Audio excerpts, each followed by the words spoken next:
I've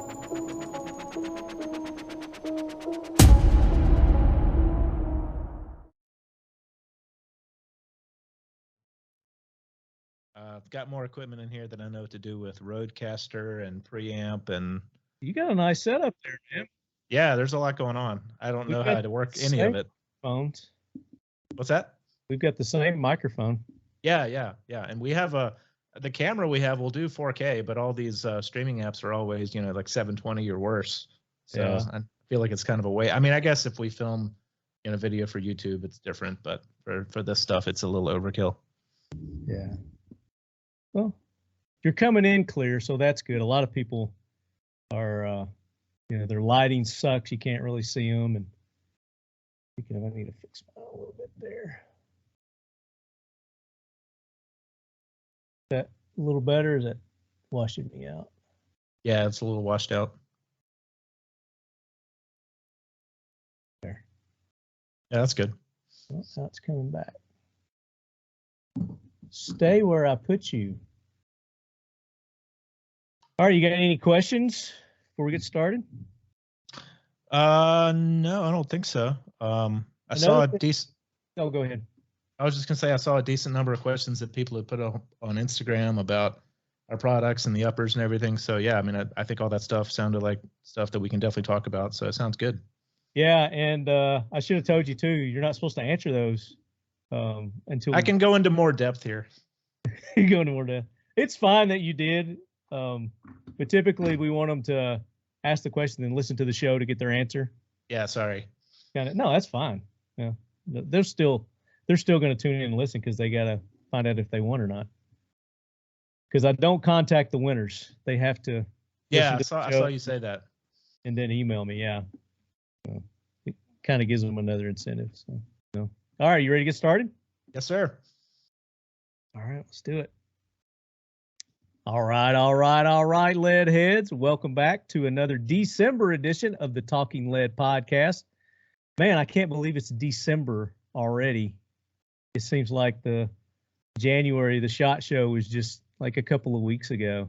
It has flown by. But we have been bringing you guys lots of great information, lots of leducation, as we like to call it. So make sure you go back to all our prior episodes, even go prior years. We've got 10 years of educating the uneducated here on the Talking Lead podcast up on all the podcasting apps. We've got it on our YouTube channel. We just started recording the videos about, 2 years ago. David, you and I were talking earlier about Jack Carr. He was the very first video interview that we did, that we posted up. So that's kind of a milestone there. So awesome. This episode, for our listeners, if you've been following us on the social medias this week, you know that we've got MEAN Arms. They're a United States company based out of good old Georgia, USA. And joining me is David Lucas. And David, I don't know your title exactly. What's your title? Everybody in MEAN is a VP. So okay, we all sweep the floors, and we're all VPs, and we all do kind of different jobs on a daily basis. It kind of switches every day. So VIPs. Yes. Very nice. And David and I met this year earlier at the Iraq Veteran YouTube Range Day. I don't know if they call it YouTube Range Day anymore. I think you just call it Range Day. Since they started, when they first started, I mean, that's all that was really around was the YouTube. And we had just started the podcasting. We were like one of the first, if not the first, firearms related podcast out there. But I've been going to that since their very first one they did. Yeah, I can't say we've been to that many, but we've been to, I think, 3 or 4 of them now. So yeah, we've done it a few times, and it's an easy drive for us. I mean, it's less than 2 hours from our office. Yeah, so makes it really nice for you guys. We even take the company LMTV up there every time. Yeah, I remember seeing that there. You got the big MEAN on it, and it's pretty cool. Do you let people ride around in that, or is it just parked for the billboard? Yeah, we usually just park it on the side of the field and put the sign up on it. I have driven it around Georgia before a little bit, but it's not mine. The guys I work with, though, they're amazing. They've been in manufacturing for forever, And recently they decided, or one of them decided, you know what that LMTV needs? It needs a dump bed. So he converted the bed to a dump bed. He welded up a structure and hydraulics, and now the bed lifts up and dumps whenever you want. It's awesome. They had a company there one year that did like mods to trucks like that. Like, yeah, there's a guy in Georgia. It's not far from us. Damage Control Customs. He does all kinds of Hummer stuff, Hummer modifications. He's there usually at that event. Yeah, that might have been the guy. They brought one year, and they let me drive it. I got to drive it, and it was pretty awesome. Yeah, I got a nice video. I got a nice Polaroid of it. So we're going to be talking MEAN Arms today, Leadheads. They've got some new and exciting, innovative properties, and I've been watching you guys, for the last few years, because I think the first time I got exposed to you was at the Iraq Veteran U2 shoot a few years ago. And I think at the time, you guys were doing the grips, and, you weren't really established with all the things that you're doing right now with the ENDOMAGS, and we're going to talk about the EXOMAGS. And then, of course, the big thing that you guys have right now is that bearing delayed upper that you've got for an AR platform. Right. Yeah, I mean, we kind of got started with, as you said, grips and stocks and handguards, kind of making furniture for people in the industry. We, just simple stuff like AR grips, A2 grips. This is our rubberized one. We make the standard M4 stocks. That was the beginning of MEAN, was supplying all that stuff as an OEM supplier to a lot of the big, not just AR. We make all that stuff for AKs too, grips and stocks and handguards. That's make a lot of our listeners happy that you're doing AK stuff. Yeah. I know you have AK fans on here. We make, if you buy an AR or an AK and it says that the furniture is made in the USA, there's a decent chance that it was made in Woodstock in one of our plants. Oh, cool. Very cool. I mean, that stuff has been paying the bills for all 12 years, and it kind of gives us the R&D time and availability to work on stuff like the ENDOMAG, like you were talking about, and converting a PMAG to 9mm. We kind of got one of the first products that people really noticed us for was, we were looking at the folks in California and New York, those poor bastards that had to lock their magazine in the gun. And we said, how can we help them? This was years ago. And we said, how can we help them? How can we help them enjoy their firearms? We said, you know what? I bet there's a way you can load that through the ejection port. So we made the MA loader, which you just stick in your ejection port. You put your thumb in that ring down there, and you just slide it in, and it just inserts up to 10 rounds into your gun right through the ejection port. We make two sizes. That's the AR-15. We also make an AR-10 version. Yeah, that's another product that I saw that I didn't know that you made. I saw that. Well, you're in Tennessee, so hopefully you won't need it. And honestly, we hope that that product's going to become obsolete when all these silly assault weapon laws are thrown by the wayside. Yeah, but I mean, it's still a quick way to load your firearm. I mean, you still got to load that, but yeah. Well, the cool thing about this is that adapter that you guys have that you put on the ejection port. Yeah. We call it the feed lips. The feed lips aesthetically look cool. I think I would want to just put that on my AR anyway. Yeah. Because gives it that flared magwell look, kind of deal. So I like it.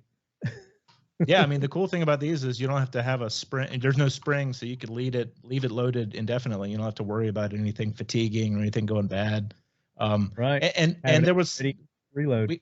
Yeah, exactly. And we didn't really anticipate it, but when we made that, more for the AR-10 version, but for all of them, we had some guys who, like precision shooters and guys that had their gun on a bench rest or something, where they said, you know what, it was really great that I had that because I could just come in and load, even if they had a removable magazine, I could come in and load it, and I didn't have to lose my zero. I could leave it in the bench and not have to pick it up and insert the magazine and then put it back down and try to figure out where it was and try to get it in the same exact spot every time. Yeah, and it's shaped like a magazine, like an AR mag, so it would fit in your your utility pouches on your vest and whatnot. So. Yeah, they're a little bit thinner. But we do clarify, it says right on there, I don't know if you can see it on the camera, but it says not a magazine. So just to clarify for the folks out there that are worried about it, not a magazine. That one. You do have one. So yes. We'll talk about that one too. Yeah, just a little. Yeah, and then you know, after that came out, that was something that kind of put us on the map for a lot of folks. But the next big thing we made was the ENDOMAG, to convert your PMAG to 9mm, and right. I think you have one there too. But yeah, I mean, this was us saying, how do we help more people get into the PCC world, because it was kind of taken off back in, I forget what year that was, 17, 18, where we were paying attention and looking at it and saying, you know, people have all these lowers sitting in the safe or the closet or under the bed or whatever. Everybody has PMAGs, but you know, maybe they want to buy a 9mm upper, but they don't want to buy a whole gun, or they don't want to buy a new lower, or maybe they're just allergic to Glock magazines and they don't want to mess with that. So we said, all right, let's figure out a way to get 9mm into a Stenag mag. So that's where the ENDOMAG came from. The ENDOMAG came in, and that's again the things that you guys are coming up with are, and we like it here, innovation. We like companies that innovate. Where, you know, you guys started off in the OEM business with the grips and the stocks and all that, but then you're like, let's take it a little bit further. There's a need over here, you know, in our commie states. You know, let's try to help those people that are 2A, and you know, help them get through these hard times. And then one thing leads to another, you know, and then you've got the ENDOMAG, and then the EXOMAG, which we're going to talk about, and then the bearing delay system. You know, yeah. It's growing from there. So I'm excited to see, you know, you guys have just been around about, you know, 10, 12 years, you know, where you're going to be in the next 10 years and what you're going to be making and designing. It's exciting. And it's here in America. You're an American company. Made in Georgia. Yeah. Yeah. Right next door to you. So I know that there are going to be people that are watching or listening that are going to say, why does everything they make have all this plastic on it? Because we'll talk about the upper in a minute. It has a plastic handguard. You saw the ENDOMAG, that's obviously polymer. The loader is polymer. What I'm holding now is actually our hybrid trigger. Yes. It also includes polymer. That's what the red is here. So wow. Lots of experience, lots of expertise. It's not me, but the other guys down the hall. Sure. They know what they're doing when it comes to polymer. And anybody that knows a lot about polymer is going to end up, whether they want to or not, learning a lot about metalworking too, because you got to make or maintain all your molds that you use to make your polymer. So most people wouldn't think of polymer when they think of a trigger, but what we did is we said, you know what, I bet we can simplify the manufacturing and machining for the critical metal areas of a trigger group, and make it basically just a flat piece that can be cut out in a very simple operation, and then put that into a mold, an injection mold around it in the non-critical areas. And that's what this is. Our trigger group is everything important is steel, but then we put it into a mold and we injection mold around it in the non-critical areas. My camera's not autofocusing. Sorry about that. But there we go. Yeah. So everything important is steel, and everything else is polymer. And it comes with a couple of different pads. They just pull right off like this. So for our listening audience, tell them which parts are polymer, which parts are steel. So the trigger face, the sear, the disconnector hook, obviously the front face that interfaces with the hammer, the bottom edge where the hammer meets the trigger. Basically anything that contacts another portion in your gun is metal. The contact face on the front of the hammer that hits the firing pin, that's of course metal as well. Hold it up. Hold it up, please. Yeah. Yeah. As you're talking about it there for our so there's audience. yeah. So there's the hammer. So yeah, basically anything that touches something else is metal, and then the rest of it, you know, basically the other parts of it that are along for the ride is we injection mold polymer. And what's cool about this is it's lighter than a typical trigger group, but also this is nylon. So nylon is actually what's used for bearings a lot of the time. So when your BCG is sliding over the top of the hammer here, this upper corner, that's just nylon. So there's less friction in your trigger group. So it actually makes the gun run a little bit better. It's lighter than a typical, like I said before, a typical trigger group. And then the biggest thing for us, of course, is just manufacturing efficiency. We can make them less expensively and really focus on the critical dimensions and tolerances for the metal parts. So yeah, I mean, with 50 years in the polymer injection molding business, and we've seen that over the years. They just keep getting better and better with the formulas that they're coming up with for these polymer mixtures. They're getting tougher, they're getting more heat resistant. That's another thing that you guys have that we're going to talk about coming up. Spoiler alert: a handguard you guys have. But being able to meld and mix metal with the polymer, like you said, and knowing where to put the polymer with the metal, to get the strongest, best performance out of it. But that's what you guys have learned over this year. And I'm sure you just didn't, all of a sudden come up with this trial and error, trying things out. You said the R&D aspect of it.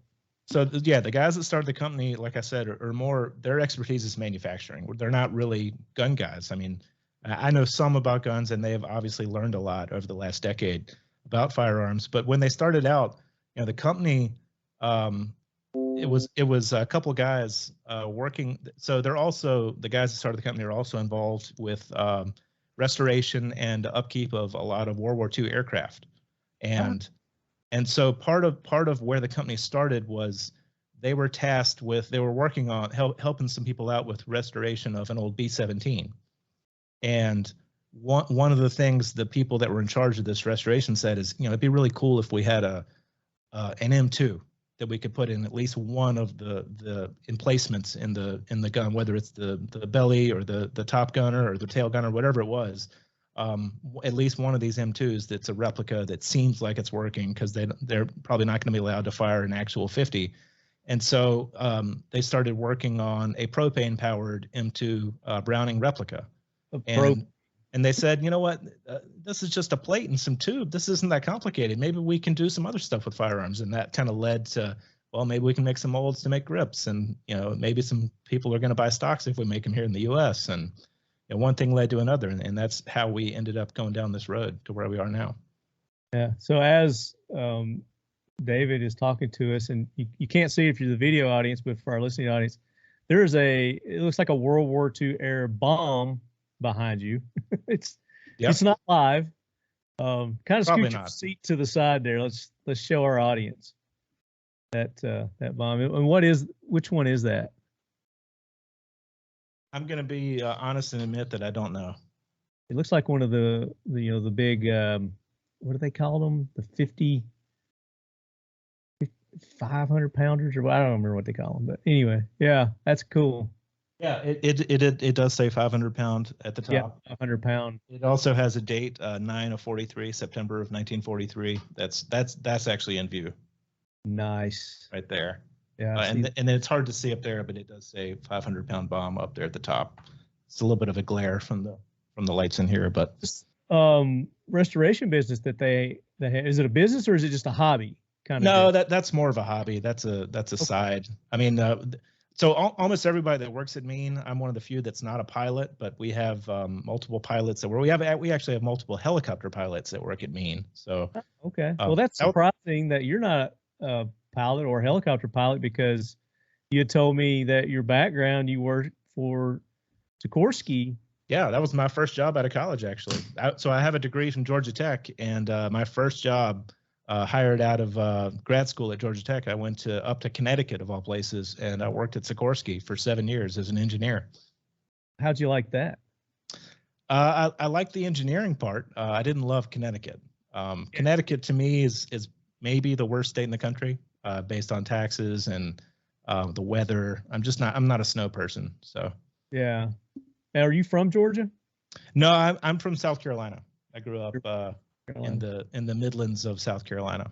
Yeah, so you're kind of allergic to snow then. Yeah, I break out in hives. Well, you don't have to worry about it much in Georgia. No, once every 18 months or so. Yeah. Manufacturing is alive and well in Woodstock, Georgia, where some of the most innovative firearms solutions are created. From whiteboard to final assembly, MEAN Arms designs, prototypes, and builds problem-solving products in the United States of America. Products like the ENDOMAG, made from specially formulated proprietary polymers, the ENDOMAG converts a 5.56 magazine to 9mm. Or the first of its kind, MEAN Arms bearing delay upper receiver system that's a safer approach than conventional 9mm blowback alternatives. It's this innovative spirit that makes MEAN Arms a trusted provider for the most unique firearms solutions. So, if you're looking for the most innovative domestically produced firearms products in the market, you're looking at it. To learn more, visit meanarms.com today.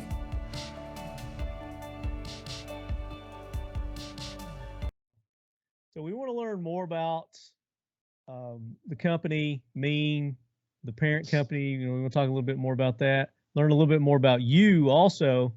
But first, David, I hear something. You hear that? Do you hear that train rolling in?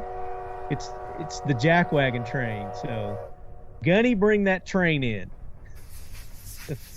Hoorah, Semper Fi, do or die, hold 'em high at 8th and I. It is time for the Talking Lead Jackwagon of the Week, so brace yourself, baby.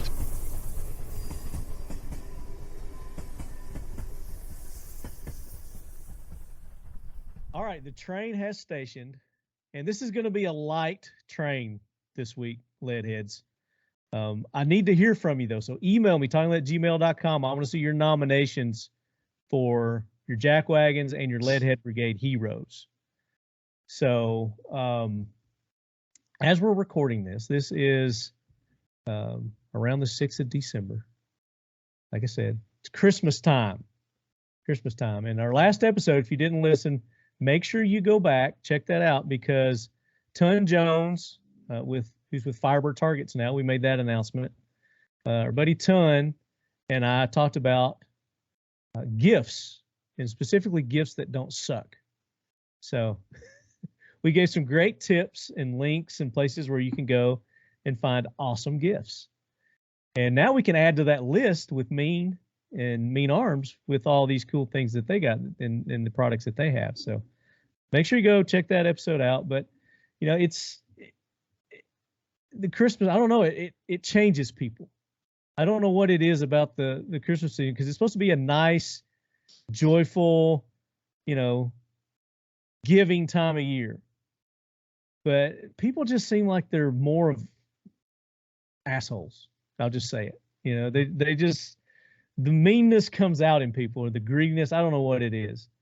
But I was out today and just watching people drive, you know, is the worst. The traffic's up, you know, because everybody is out trying to get their shopping done and, you know, going to from work and, you know, work all these extra things in, and all the deliveries. So you got more trucks on the road, and, you know, it's just a hectic time. So I just want to take this opportunity to say, just take a deep breath, you know, and just know that it's going to take you a little bit longer to get to your destination or get through that checkout line at the grocery store or wherever you may be. And just be courteous to the checkout people also, because, you know, they got to deal with some rough people during this time of year. And I'm sure they catch all kinds of hell that they don't deserve. Now, some of them may deserve it. You know, I've called out many of the checkout person for the Jackwagon nominations. But, you know, you got to put yourself in their shoes, and I mean, they probably see 500-600 people a day. You know, a lot of the checkout people nowadays are the customer themselves.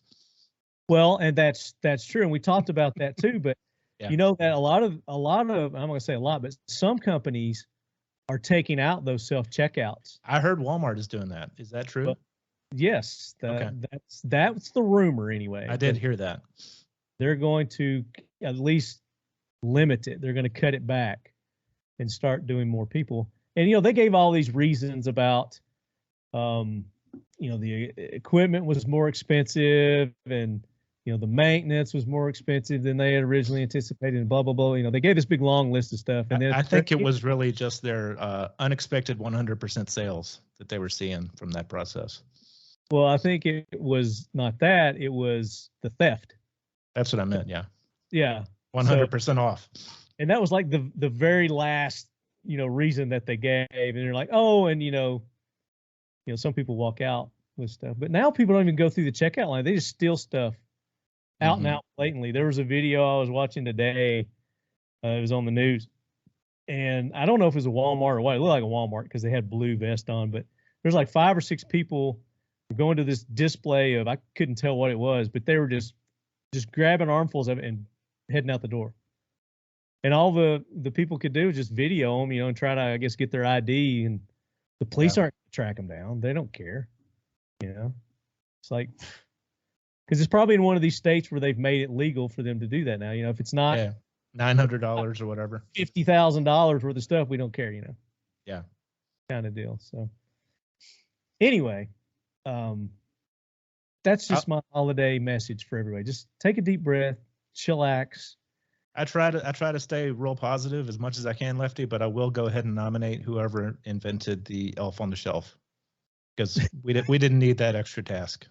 We got enough. Elf on his shelf. Oh, you don't know about that's for the kids. The elf is like a satellite employee for Santa that comes to your house and sits on the shelf and watches and moves to a new location every morning for the kids to find them. And there's some parents that go to extreme lengths for this, but I'm Googling this now. I'm going to screen share here. So is this it? Yes. Yeah, there's a whole industry behind it now, and there actually is some pretty funny, like elves that get into trouble and such for the kids to find them the next day. But I was saying, we have enough going on in our house. We didn't need that extra task every night for the month of December. But but the kids love it, so hey, it's okay. So is it tied into like a reward kind of system? Is like you find the elf, you get a reward kind of deal, or it's more of a behavior control mechanism. The elf's watching you. You better not. The kid's not allowed to touch the elf. The elf loses its magic if the kid touches it. So that's another great source of videos too. Is you can find YouTube videos of kids like grabbing the elf, and the siblings are going nuts. Like, what are you doing? They're trying to hide it, maybe. So yeah. So like a control mechanism. So like, hey, Santa's watching. He's got his elf here, so you better be on your best behavior, kind of deal. Yes, exactly. Big Brother's watching. That's ridiculous. So that explains that. I saw a Instagram reel today or something, and some lady was and she was holding that out. I didn't know what it was. And I didn't listen to the whole thing, but she was basically just cussing this thing and saying how ridiculous and stupid and people don't waste their money kind of deal on it. So it was, I understand what it is. Elf on a shelf. Looks like some kind of Chinese invention. I think someone wrote a book. I think that was the origin. A book? Yeah, somebody wrote a book, I don't know, 15 years ago, and something like that. And it's been kind of a growing tradition for a lot of families since then. Okay. Not yours though, apparently. No, we have it. We're still hanging in there with it.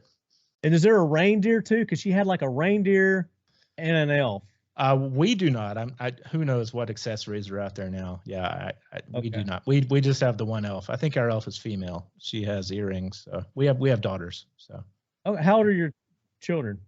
We have a 7 and a 10-year-old. The 10-year-old is aware of what's going on with the holidays. The 7 is not yet. So they're like right at that age to where, they're really in it. Oh yeah. Is the elf on the shelf the big thing this year, or what's the big toy? One year was like Furby. I'm showing my age. Yeah, no. Cabbage Patch Kids. our older one loves Legos. So she's solid into the Lego world. I mean, you gotta mortgage your house to buy Legos these days. Legos aren't cheap. I agree. They're expensive. That's for Santa to take care of, not me. Well, Santa's got a budget too. Mm-hmm. He can't just wish Legos, out of his reindeer. But okay, I just thought you might know what's the hot thing this year that people are finding stores and stealing and selling out of the back of the car kind of deal. Yeah, if there is one, I don't know it. I'm mostly just focused on the Legos for us. You remember the Beanie Babies? Oh yeah. Actually, we saw my wife and I watched a documentary about that. It was actually really funny. No, it wasn't a documentary. It was that movie. Oh, was it a movie? I saw something about it. Yes. Yeah. Yeah. I saw. It was funny. It was hilarious. I watched that. I did not pay as close attention back when all that stuff was happening. I did not know at least half the stuff that was in that movie. No, I just Beanie Baby. I knew it was a thing, and I think I was in college. I don't know. Yeah. But yeah, I was into GI Joes when I was younger. That was the real American hero. They came out with the 3 3/4 inch. Mm-hmm. When I have 2 older brothers, and they had the the big 12-inch action figures. So I had more of the smaller ones. Yeah. Yeah, I had more of those too. But yeah, that was my big thing. Cobra, baby.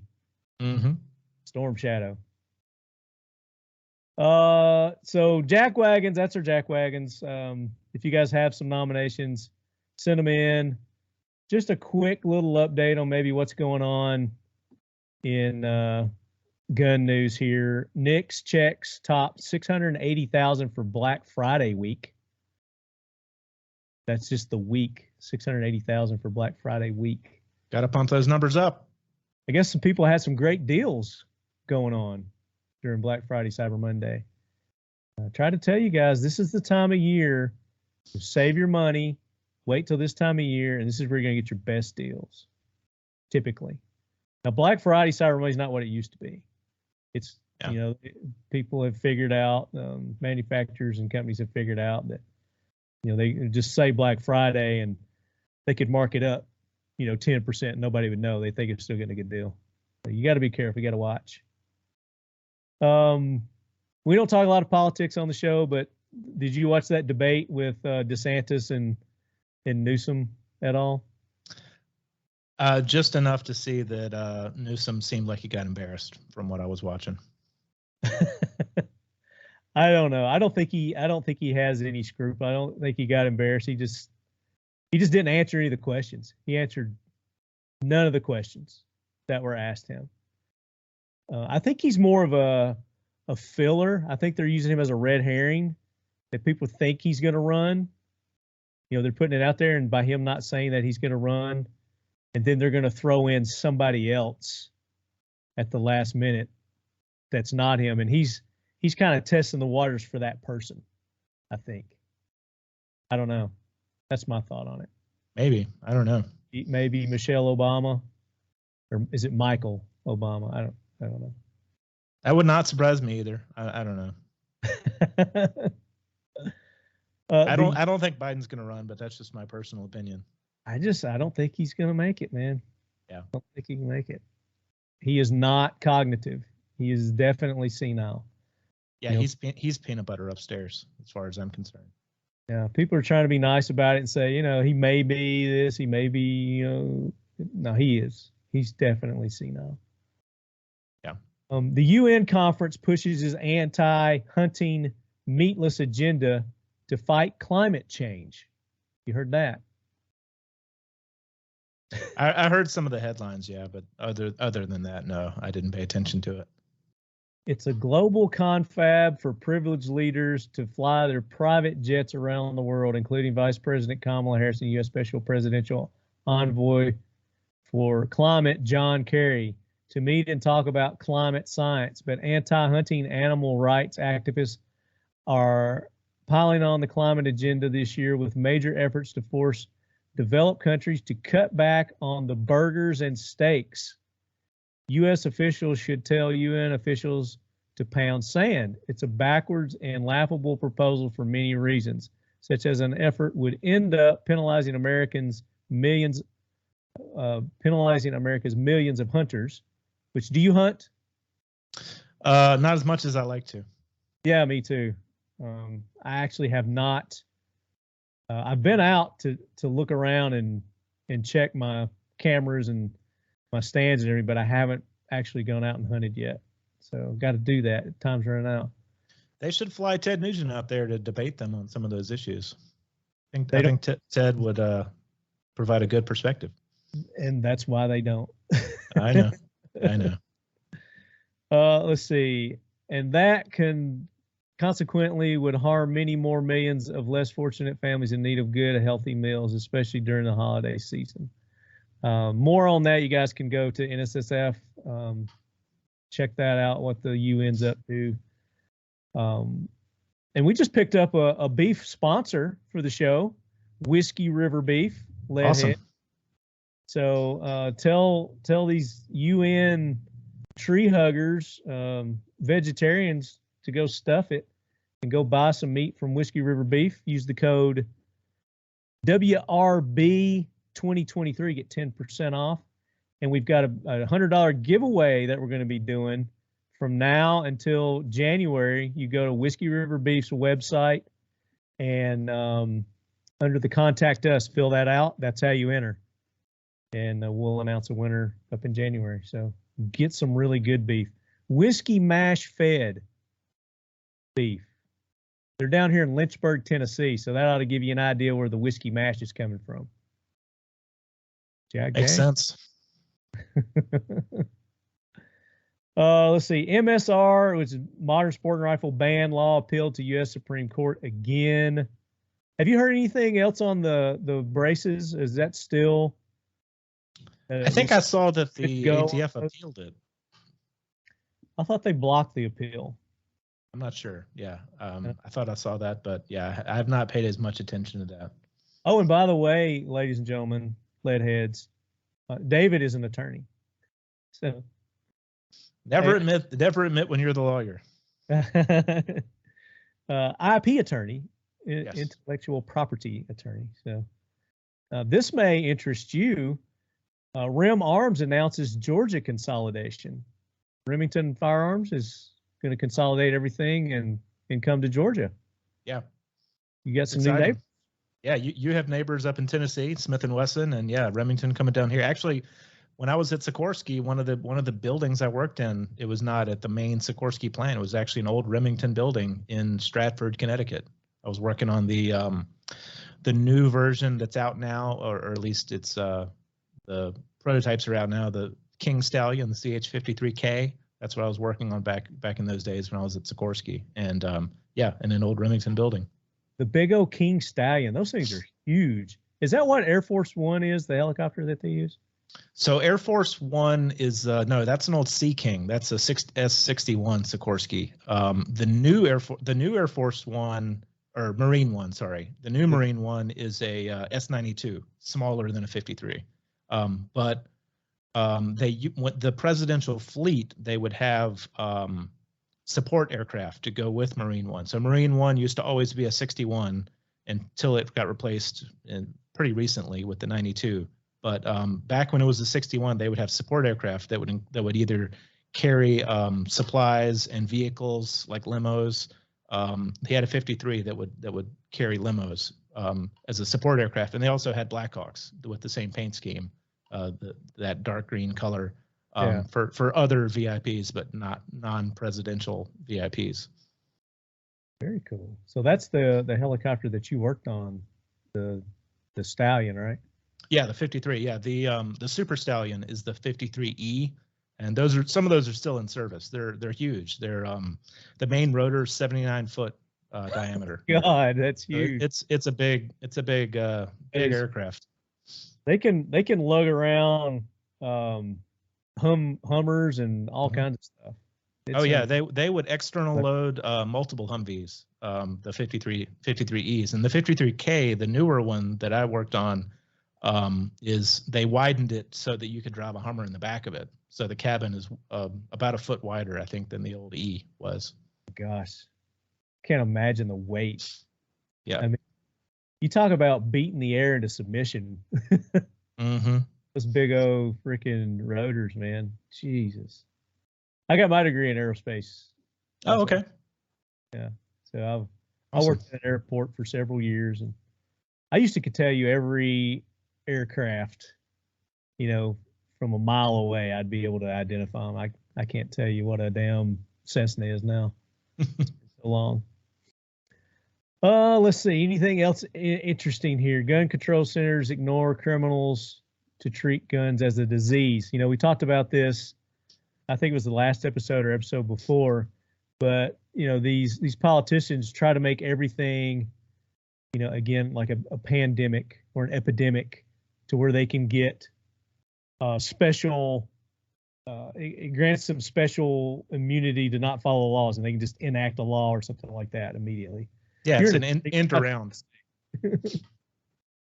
Like, you're an attorney. What am I trying to say there? Yeah, I mean, they're trying to circumvent legislation and that out a way that use emergency powers to.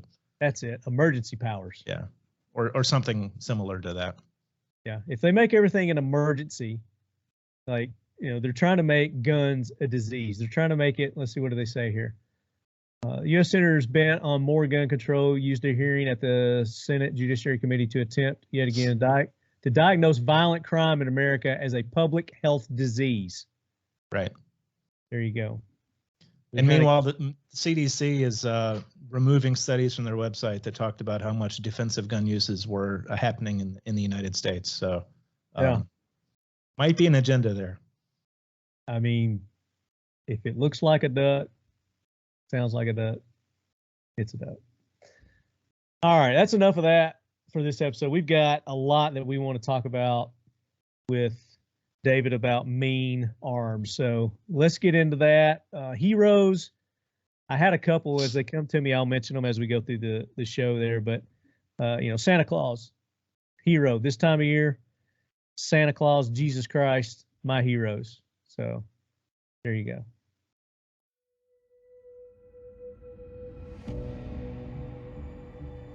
Less than 1% of all Americans will ever serve in uniform. Their average age is 23. The average age of an American serving in combat, just over 21. They come from every walk of life and ethnicity to represent the melting pot and diversity of our great republic. In the prime of their life, often just old enough to drink, or voting for the first time for their commander-in-chief, they serve our nation and risk their lives to preserve the freedoms and liberties we hold most sacred. To every veteran, and for every measure of service, devotion, and sacrifice you've given, we offer our sincerest gratitude and thanks.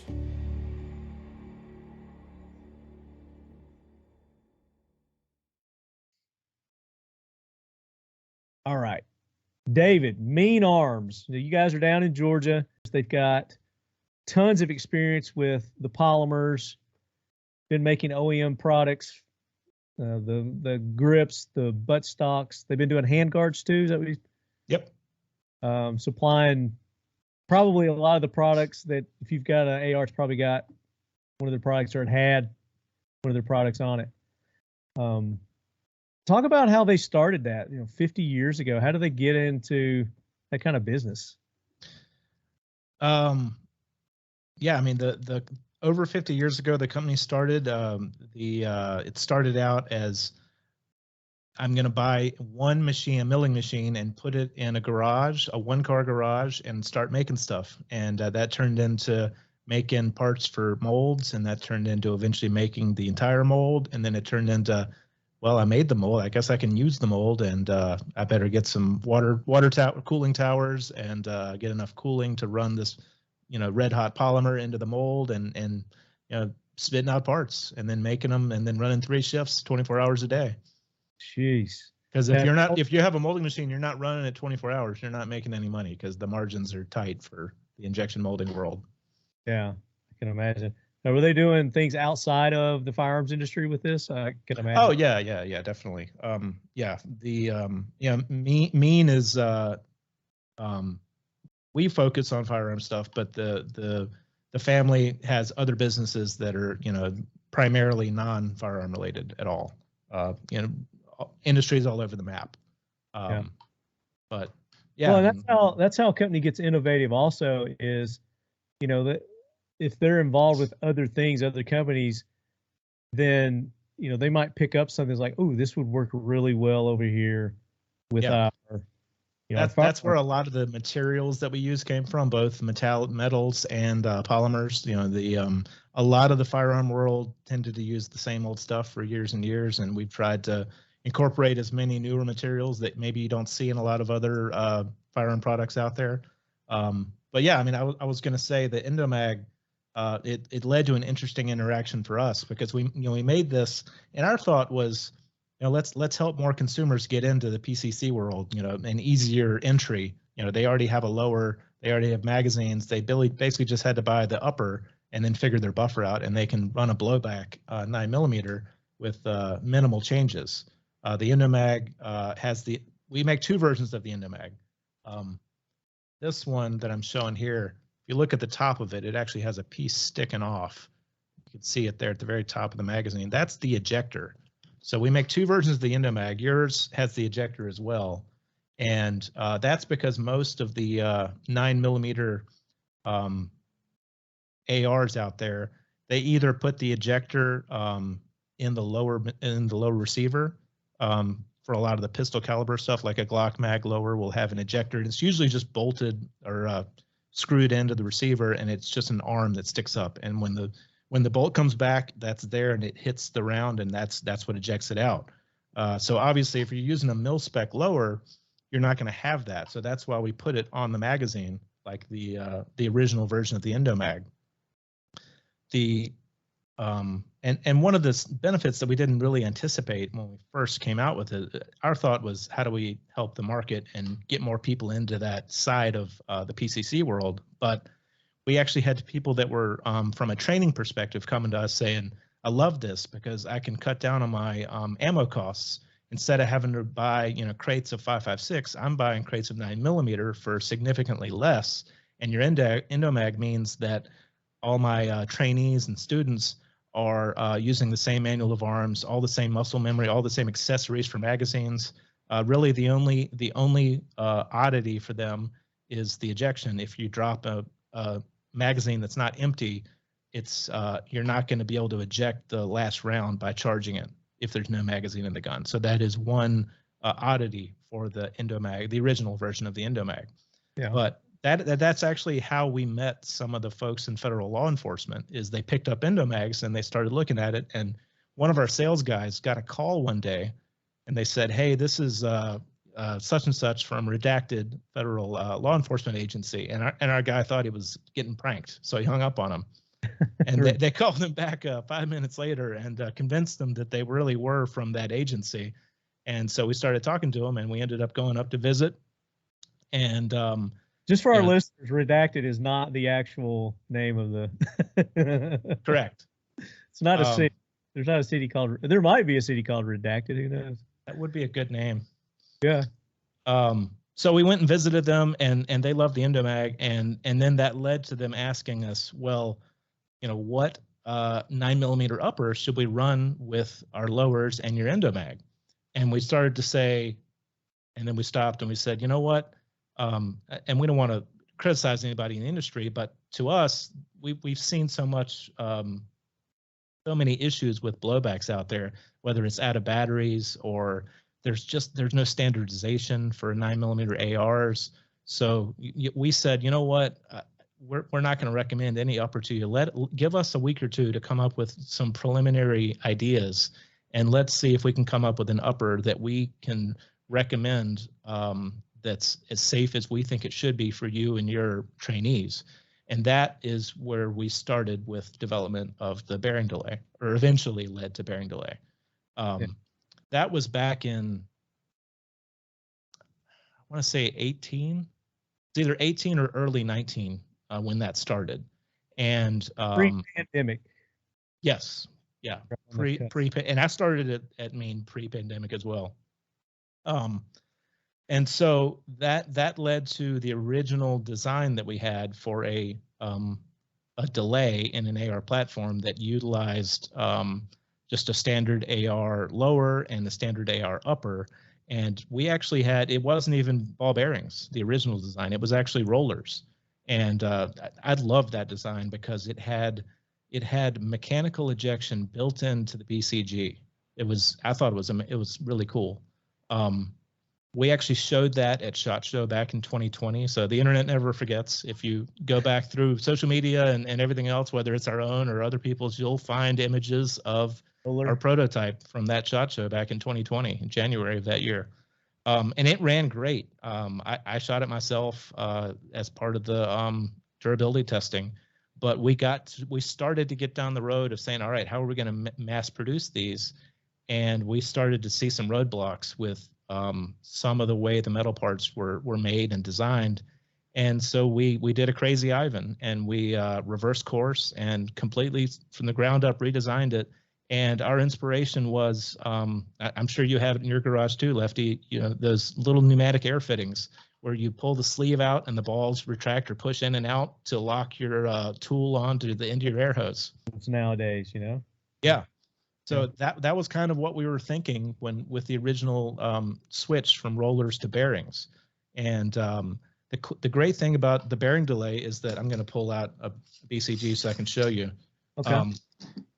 Each of the ball bearings in the end of our bolt has the same contact surface area as one roller from an MP5. And so we have 3 of these.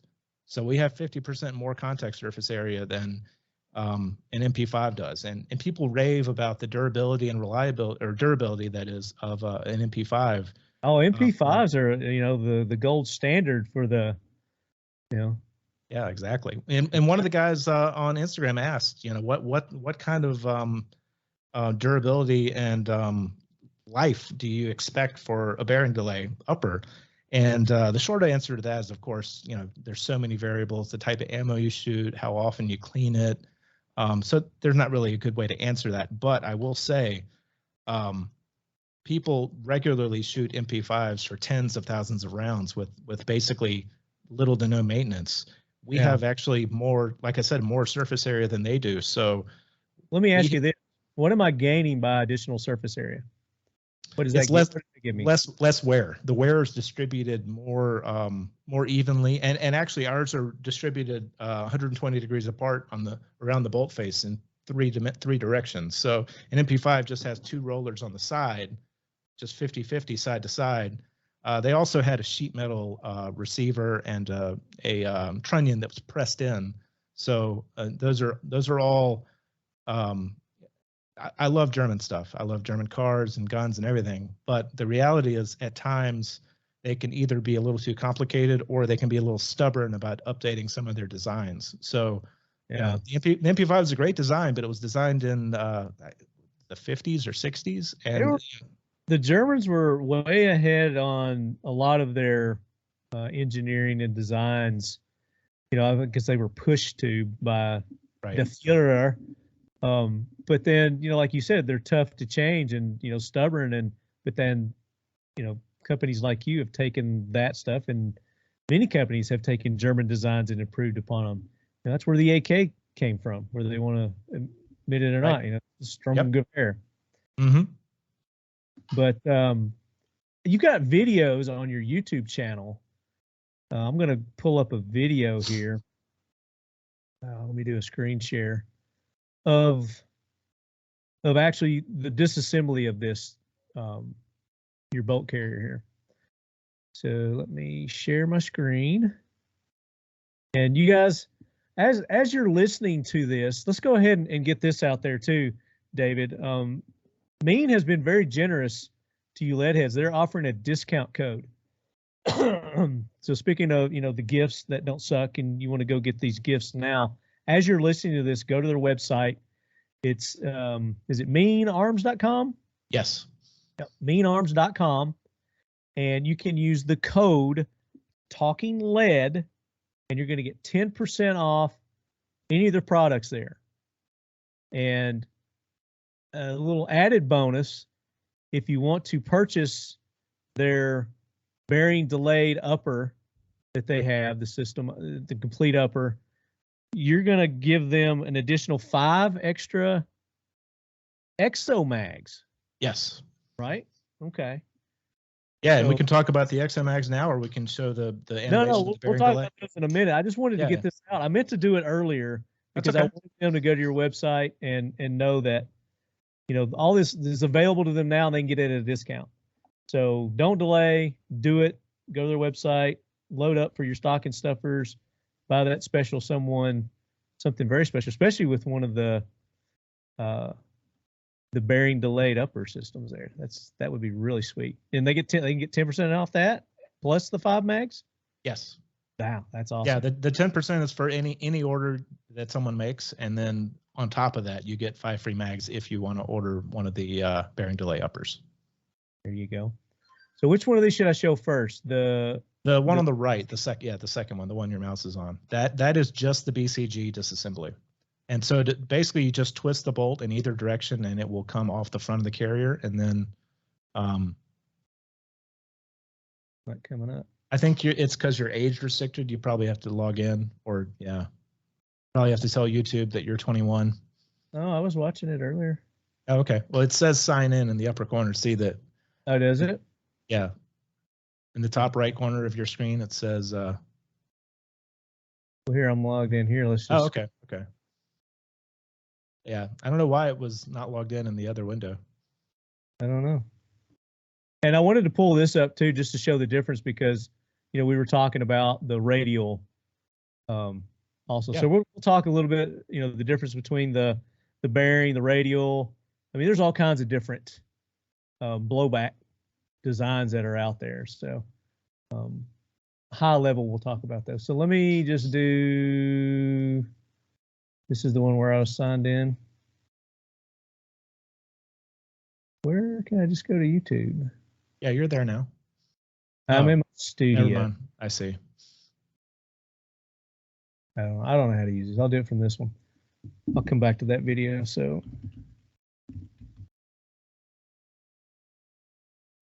here, there we go. There we go. All right, so explain what we're looking at here.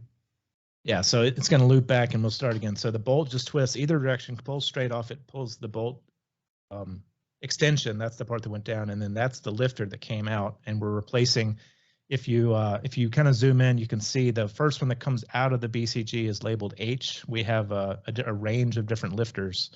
So yeah, the one that's coming out right now is an H lifter, and then that's going to pull out, and you just swap that out for a different size. I think the other one is a P that drops down from the top of the screen. So basically, yeah, it's just that one part. You swap it out, and if you look at the front of the lifter there, it has 3 grooves on it, and that's what pushes the balls out from the inside of the BCG. So basically, you're just changing the angle that those are relative to the center axis of that part. And what that's going to allow is if you've got different loads, or you're shooting suppressed, that's going to get you the timing. It's going to time it and get you the. Yeah. So basically, when someone orders a bearing delay, it comes with 2 lifters. You're going to get one that's in the BCG that's kind of a general purpose. I think it's usually the K lifter, and that's a P right there that just dropped down. So right. a P would be later into the alphabet. A P would be good if you're shooting plus P, something that runs really hot.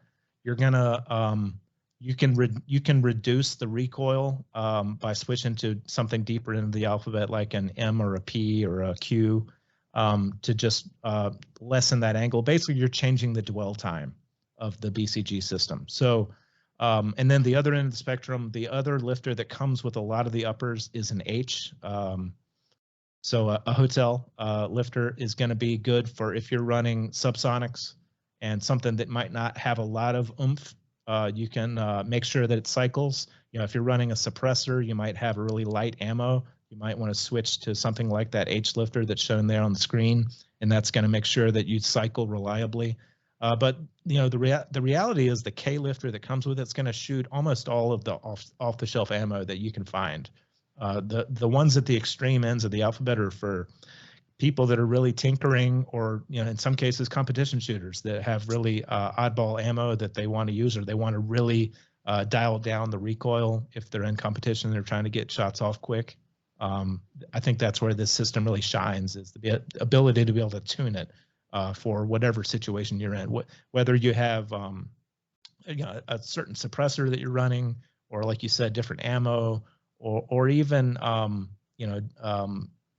the ability to just change felt perceived recoil. Yeah, different length barrels, everything Right. comes into play there. Yep. How many different lifters do you have are available right now? So the manual for the upper lists, I think at least 10 of them. I have to look at it, to be honest. I don't want to say 10 because I don't know if that's the right number, but there are more in stock than what we show in the manual. I will say that. We have some ones that we don't necessarily publicize. We don't want anybody to get hurt. We don't want anybody to put the wrong one in. So we try to be careful with that stuff to make sure they know what they're doing, and they understand that, like, you should only use this with a really light ammo, or vice versa. You should only use this with something. It may not cycle reliably if you run this. It's like for full auto, is there like a certain one you should put in for the shooting the? No, full auto is kind of the same thing. I mean, it's as long as your system is running normal, the lifter is not going to affect that. It's more about the ammo, like you said. Also, I will say going farther into the alphabet is gonna, assuming that you have enough power in the ammo you're using, it's gonna reduce the wear and tear on all the parts if you kind of dial down the dwell time some to make it a little bit softer. It's gonna be better for everything. Softer, yeah. Yeah. So do we want to play this video now? This would be the firing animation. Yeah. This one shows everything, the whole system in the upper with all the parts. Yeah. So it shows, so there's the barrel extension, and our barrel extension is just threaded into a barrel. So, we talked about the MP5 earlier. They have a trunnion that's pressed in, and they're kind of a known problem with the MP5 is that those things wear out and they stretch.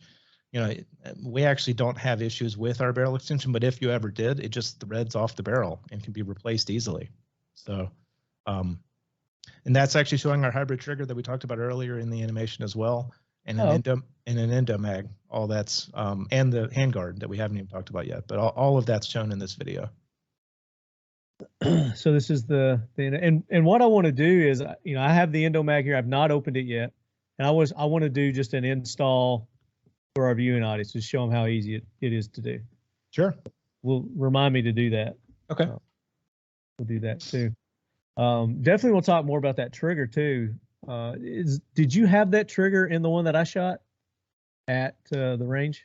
I think a lot of the ones that we were shooting at IV88 were some of our demo and testing units that are full auto. So those would have a different trigger group. Okay. But yeah, if we had some semi-auto ones, they would have had this trigger group. So I can't remember, to be honest. I shot the full auto. Okay. It wouldn't have been that. So with this upper, you've got the complete upper. If somebody wanted, like you said, if they had, they can't go and build one of these, is what I'm asking. So they would have to have a special barrel.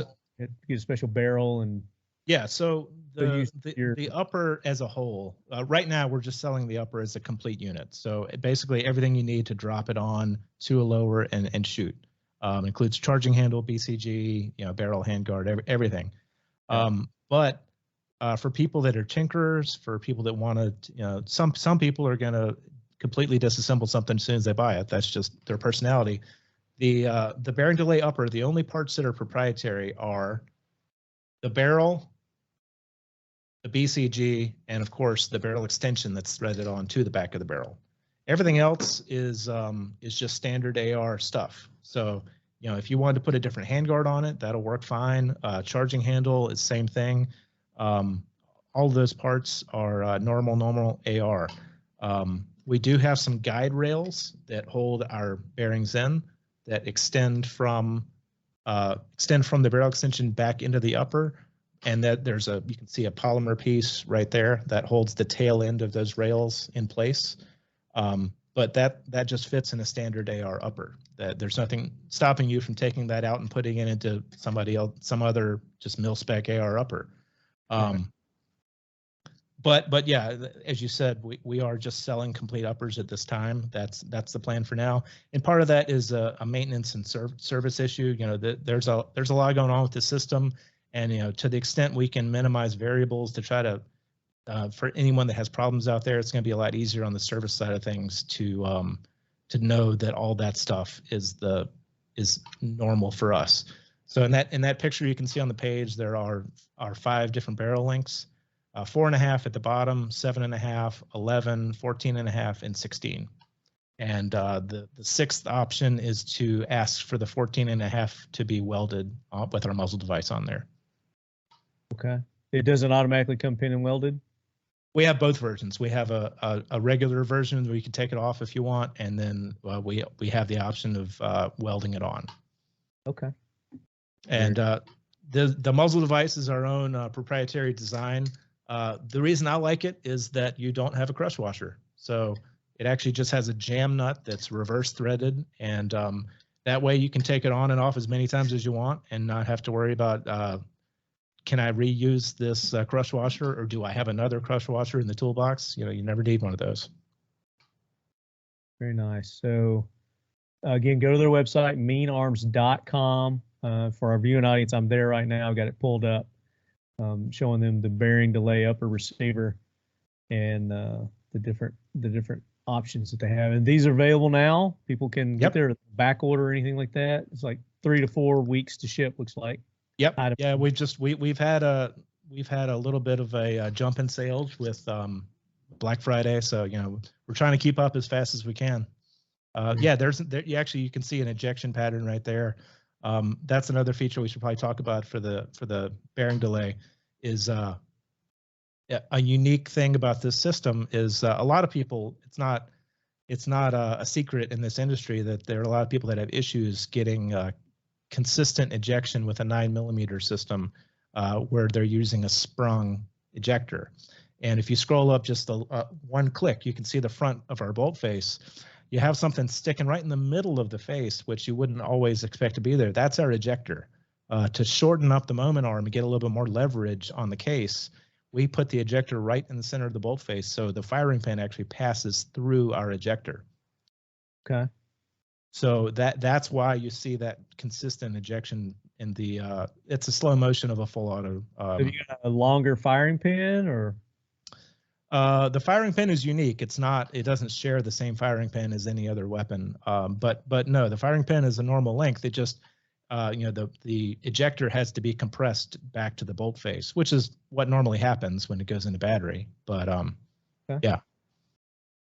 Right. And there's a close up of one of the lifters. Yeah. Those bearings just ride through there. It's on the very left end at the bottom. It's just those grooves on the front of the face. So it's just that little groove from the tip where the firing pin goes through out to the edge right there. It's not a real long distance. Yeah. And what's the delay time? Do you know have you guys measured delay time on this? No, I don't think we have actually. That's a good question. I do. Yeah, we have not measured the time that it takes. Whiskey River Beef, farm to table with a twist. Come along with us on a quest towards achieving self-sufficiency in food production and fostering a robust local food source to promote good health. Stock up with premium Tennessee beef, unparalleled in flavor and tenderness. You can be confident that you're receiving beef with no added growth hormones or implants. Always pasture-raised, locally USDA processed, and shipped straight to your home. Whiskey River Beef is grass and whiskey mash fed and finished, and is at least 14 days dry-aged to enhance the tenderness and give you the most robust flavor imaginable. Go to whiskeyriverbeef.com today to order. Visit us on Instagram at Whiskey River Life and on Facebook at Whiskey River Beef LLC. Whiskey River Beef is a proud sponsor of the Talking Lead podcast and the Leadhead Brigade. So I guess maybe for our novice listeners who aren't familiar with blowback, and what's going on with that, with the pistol calibers, you typically get more, they're rougher to shoot. Yeah, it's kind of counterintuitive. A lot of people, you know, they're thinking about 5.56, and then someone says, "Well, I'm going to do a 9mm AR," and most people would assume, I think, or a lot of people would assume that 9mm, oh, that's going to have a lot less recoil than a rifle caliber, but 5.56, you know, they use a gas system or a piston system, and they're absorbing a lot of that energy into the mechanism for cycling the weapon. Most blowback 9mm, or all blowback 9mm, are just using the momentum of the round firing to cycle the weapon. So all of the recoil is going into your shoulder. So that's why actually 9mm use, if they're blowback, they actually have more recoil than a typical 5.56 does. Right. So this is for listeners, I've got a Nordic Components 9mm AR that they've used to make. I don't think they make them anymore. Make really good rifles though. Nordic Components, great company. But just to show the difference, you know, in what a normal 9mm BCG looks like versus the bearing one. And these are heavy. You know, that's another thing too. There's a lot of weight in these. There's a lot of weight in the BCG, and then also the buffer that you have to use with that is usually multiple ounces heavier than a 5.56 buffer is. And again, that's because you're really just relying on the spring and mass to control it.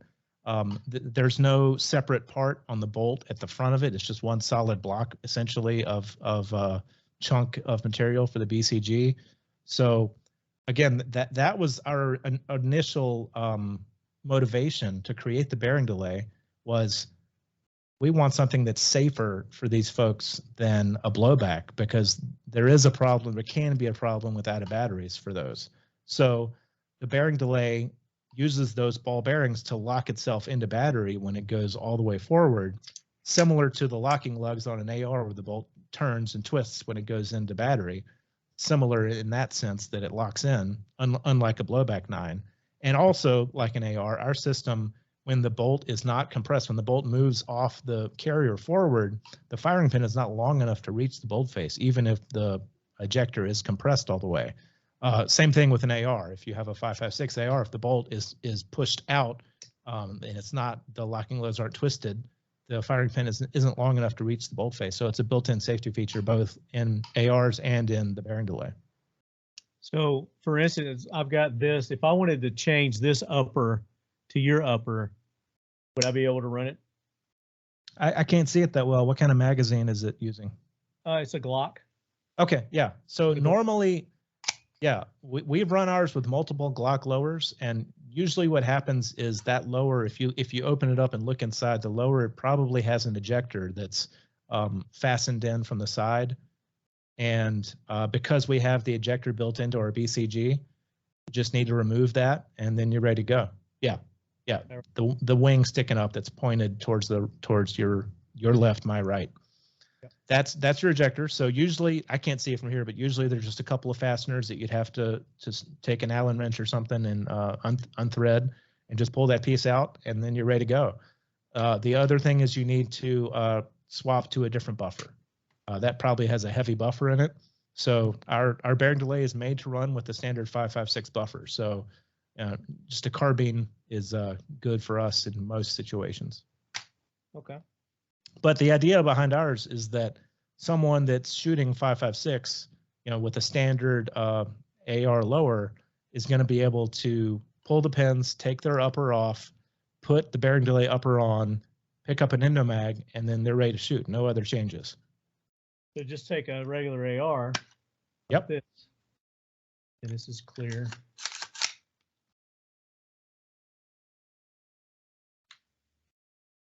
Pop that off, and then there's nothing that you got to change here. Right. And you just run that put this in a PMAG, and then I'm good to go. Put the ENDOMAG and a PMAG, and I'm good to go.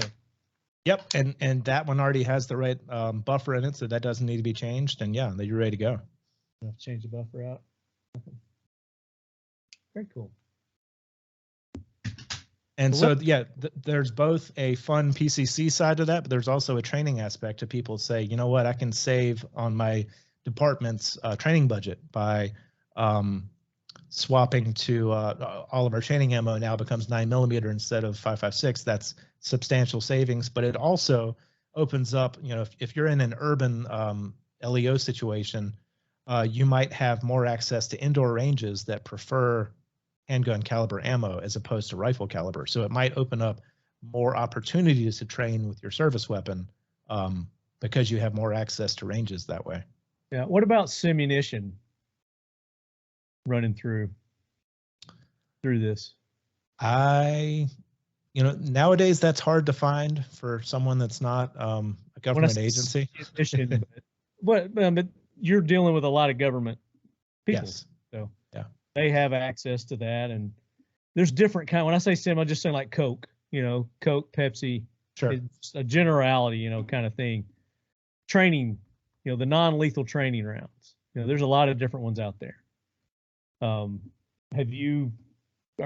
departments using that with your system? I have not seen it with our system before, but that doesn't mean somebody hasn't experimented with it out there. Okay. But yeah, not that I know of. Gotcha. Here's what I want to do. I want to put this in a PMAG. Okay. Yeah, let's go for it. Let me grab a PMAG. I thought I had one here, but I don't. Let me grab it. Stand by. All right. You got mags everywhere. That's the way it's supposed to be. Everywhere. They're everywhere. Here's an empty one. All right. So yeah, it needs to be a Gen 2 or Gen 3 30-round PMAG. Those are the only requirements. Okay. I don't know what gen this is. How do I tell? Does it tell me on here? Almost all of them are either Gen 2 or Gen 3. Oh wait, it says. I don't know. I think it's one or the other. I believe you. Yeah, so just take the base plate off carefully so it doesn't fly across the room. Okay. I'll open that in just a second. So.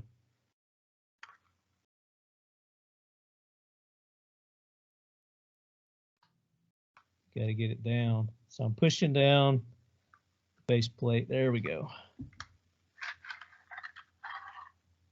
Yeah, so just take all the guts from that, set it aside, open up the ENDOMAG, and the ENDOMAG is less, it's more contained because the spring is kind of trapped between multiple parts, so you don't have to worry about it flying off when you have it out of the gun. You open this, just get a knife and just cut through that, or is there is like a special trick on opening? Nope, just standard Christmas morning stuff. Cut it open with whatever knife you can find. Get Peepaw's knife. That's right. Fire Peepaw's knife. And there's something on here. Is this the instructions? Yep. Just instructions to make sure you know what you're doing. Okay, so I think there's instructions back here too. Yeah, actually, I should mention that for people that aren't familiar with ENDOMAGs, if you hold yours up, you'll look at the back side of it. After you take the clear plastic wrap off, there's a spine on the back of the ENDOMAG. I can show mine. I need Peepaw's knife again to take this out. This piece. So when it comes in the box, if you leave it this full length, that's a 10-round magazine. If you cut it all the way up there at that notch right there, that's a 30-round magazine. And then you have 15 and 20 round, or no, 15 and 20 rounds at those spots. So it's configurable to whatever capacity you want. 20, 30. Yes. Okay, so do I need to do anything with that? Or just put the whole thing in? For now, you can just mess with it with being a 10-rounder. But, if you want to mess with it later, you probably want to swap it to a 30-round. Okay. So I'm taking my PMAG, and from the bottom, yep, I'm loading the Endo. I think I got it turned right, don't I? Yeah.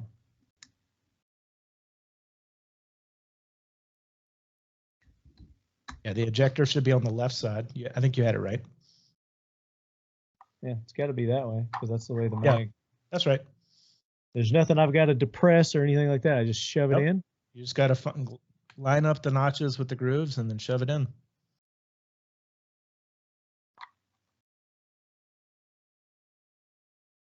This is a PMAG, right?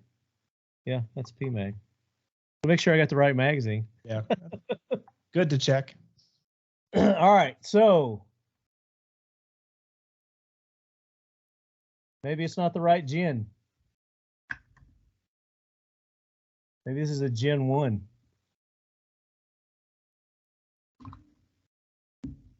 I think those were all set to self-destruct. Okay, there we go. I got it. Yeah. So now he just slides right in. Things. I'm notorious for breaking stuff.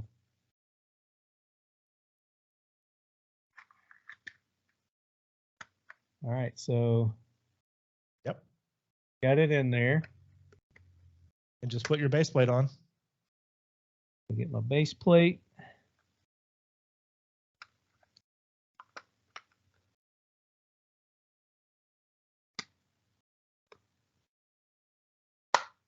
Oops.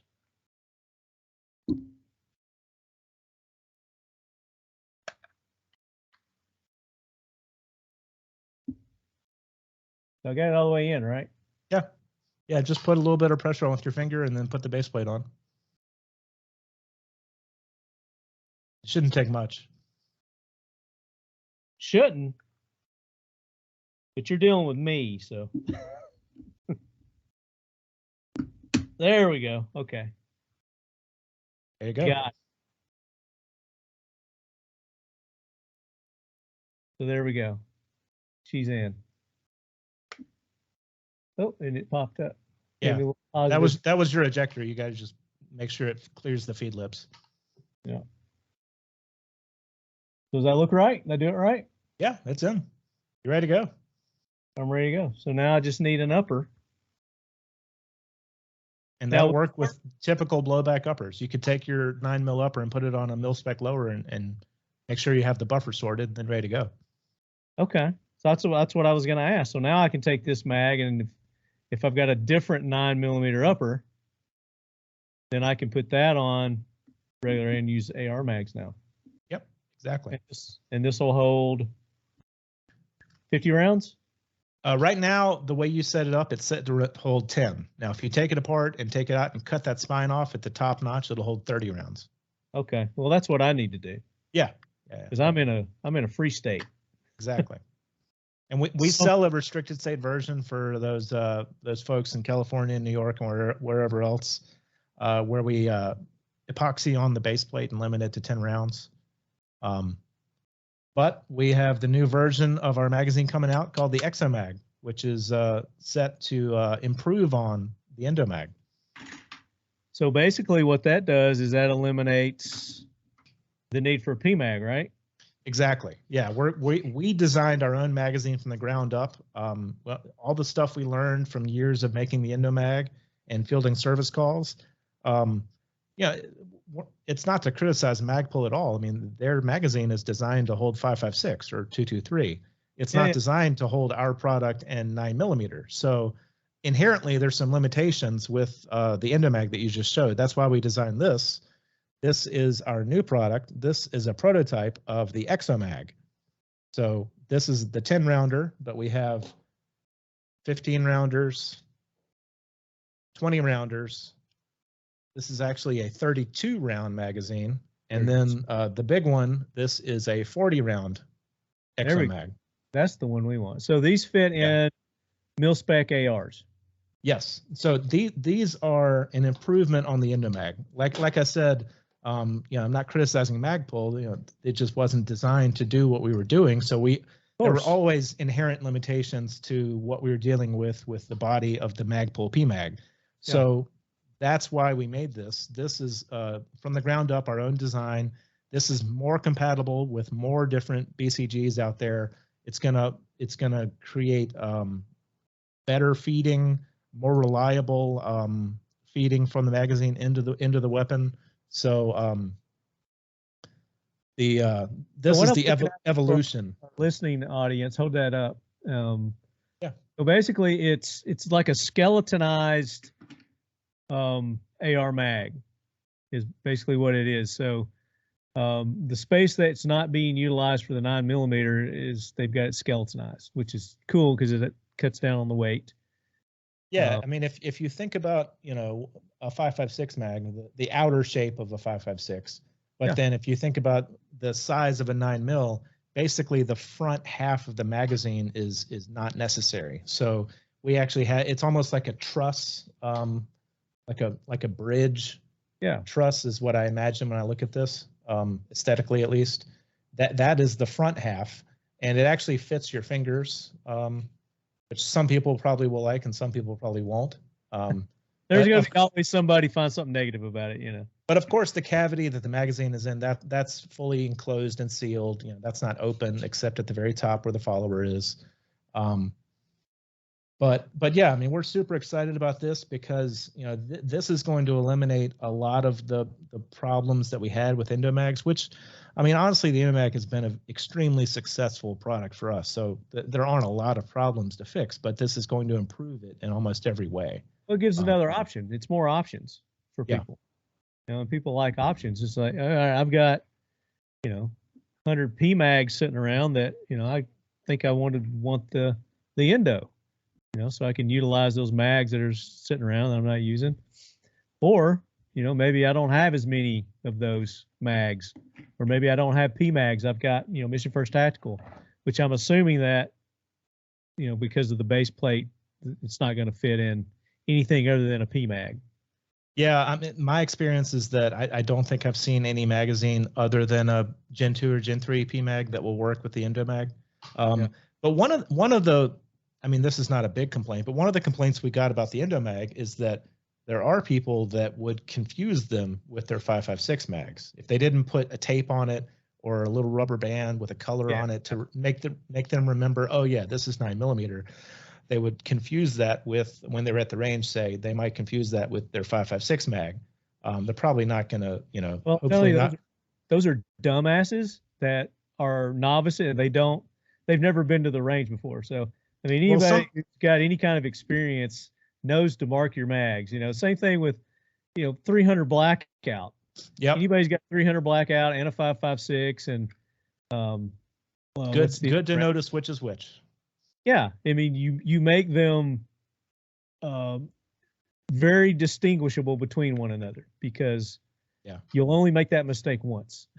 But with the way the EXOMAG looks with the lattice in the front, nobody's going to confuse that for a PMag. Yeah, or so any other kind. Exactly. You'll see that, you know, oh yeah, that's definitely 9mm. I don't need to worry about that, confusing that with a rifle mag. Yeah. So our listeners are smarter than that. So I believe you. So are those available now? The EXOMAGs right now are pre-order. So like I said, 5 different sizes, 10, 15, 20, 32, and 40. And then 2 versions of each. We have the one with the built-in ejector, like you see here on this 20. That's the little piece poking up at the top. That is for blowback systems. And then the ejectorless one, like this 10-rounder that I'm holding, no ejector poking out of the top. This one is what you'd want if you're ordering a bearing delay upper. And this should also work with CMMG's radial delay systems.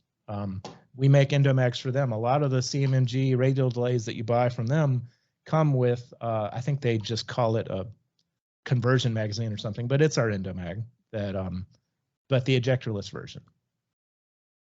Gotcha. And we were going to talk about that. Yeah, I think they're the only people that have the radial. And here's something, I was looking up the different kinds of, you know, the blowback systems that are out there. And of course, you know, probably the most famous or known is the roller delayed, which, you know, we get from the MP5. There's a gas delayed blowback. There's a flywheel, which I think there's only like one gun that ever had that, 1944 World War II gun. Hesitation lock, radial delay, which we just talked about, CMMG. I think they're the only ones that have that. Toggle delayed, vector delayed, and now we've got the new bearing delay, which you guys have come out with to add to this list. It's not made the Wikipedia yet, but any minute now. It's soon to be put up there. So what are the advantages of one over the another? Kind kind of deal, technology over another. Yeah. So, I mean, I obviously, know, you guys, because you said you were going with the roller delayed, and then you decided, you're like, oh, here's a better solution. right. Yeah, we moved to bearings for multiple reasons. Part of it was manufacturing, but as I mentioned before, because of the number of contact points, having 3 instead of 2, and they're basically the same contact surface area as a roller from an MP5. So we actually have better distribution. Plus, ours are distributed 120 degrees around 3 different points. Yeah, it looks like you'd have better balance with that too. Right. Yeah, that's what I was gonna say. Is it's more balanced. It's pointed in 3 directions instead of just laterally in 2 directions, like a roller delay. I would say that the shooting experience compared to a roller delay is very similar. We actually had a guy. You know, we maintain an industry page on ar15.com, and we actually had a guy just last week, I think it was, post up that he has a roller delay German clone, and he was shooting that with consecutively with the bearing delay, and he said that he thought the bearing delay shot softer. So in some ways that makes sense because we have 3 points and there's more energy being absorbed that way. Yeah. Was that one of the Century? He didn't say which one he had, if it was Century or the place in South Carolina. I forget what they're called. PTR. I don't know if it's PTR or Century or what, but anyway, he just said it was a clone of a roller delay. Okay. And he said that so ours are going to be lighter because the AR platform, you know, we have the polymer handguard, which we need to talk about too, but just as a whole, the system is going to be lighter because the MP5s are basically a sheet metal design. Almost everything is metal. There's very little polymer on those. You know, there are the inherent problems that we talked about with the receiver bulging, which is kind of a known issue with those. But yeah, there's more weight built into those because everything's metal. So ours is lighter, but it's also absorbing the energy into 3 places instead of 2. So there's probably more muzzle flip with ours, or muzzle rise with ours, because the whole thing is lighter. But I think it's going to overall shoot softer than most of them. But I'm not an expert. I'm more of an engineer than I am a expert shooter. But a good muzzle device will fix the rise, no problem. Right. Yep. Yeah, that's easily compensated for. That's why they call them compensators, I guess. Huh? Pun intended. Yeah. I accidentally walked into that one. What are some other unique features that yours is offering versus maybe some of the other ones that are on the market? Now, with the radial, and I couldn't really see, other than it looked to me like just your basic AR bolt is what they had with the, you know, they've got those angles cut in on the lips there. Yep. Which I guess that gives the delay that they need by putting those slots in the bolt. I don't know what those are called. What are those called? I mean, they're still bolt. The bolt extension. The bolt extension. So because it already rotates. I mean, an AR bolt goes in and it turns and it twists. It's already radial, you know. So when they were saying it's radial, I wasn't really getting. But really, all they've done is they've gone in and they've cut maybe like a 45-degree angle or something like that to, I guess, to give it more hold time before it retracts. Right. So, yeah, I mean, we have which I mean, is a good customer of ours, so we're definitely familiar with them. I would stack ours against theirs any day of the week, though, and I'm not bad mouthing CMG. Like I said, they're a customer, and we they work with them all the time. Another innovative company. I mean, very definitely. Yeah.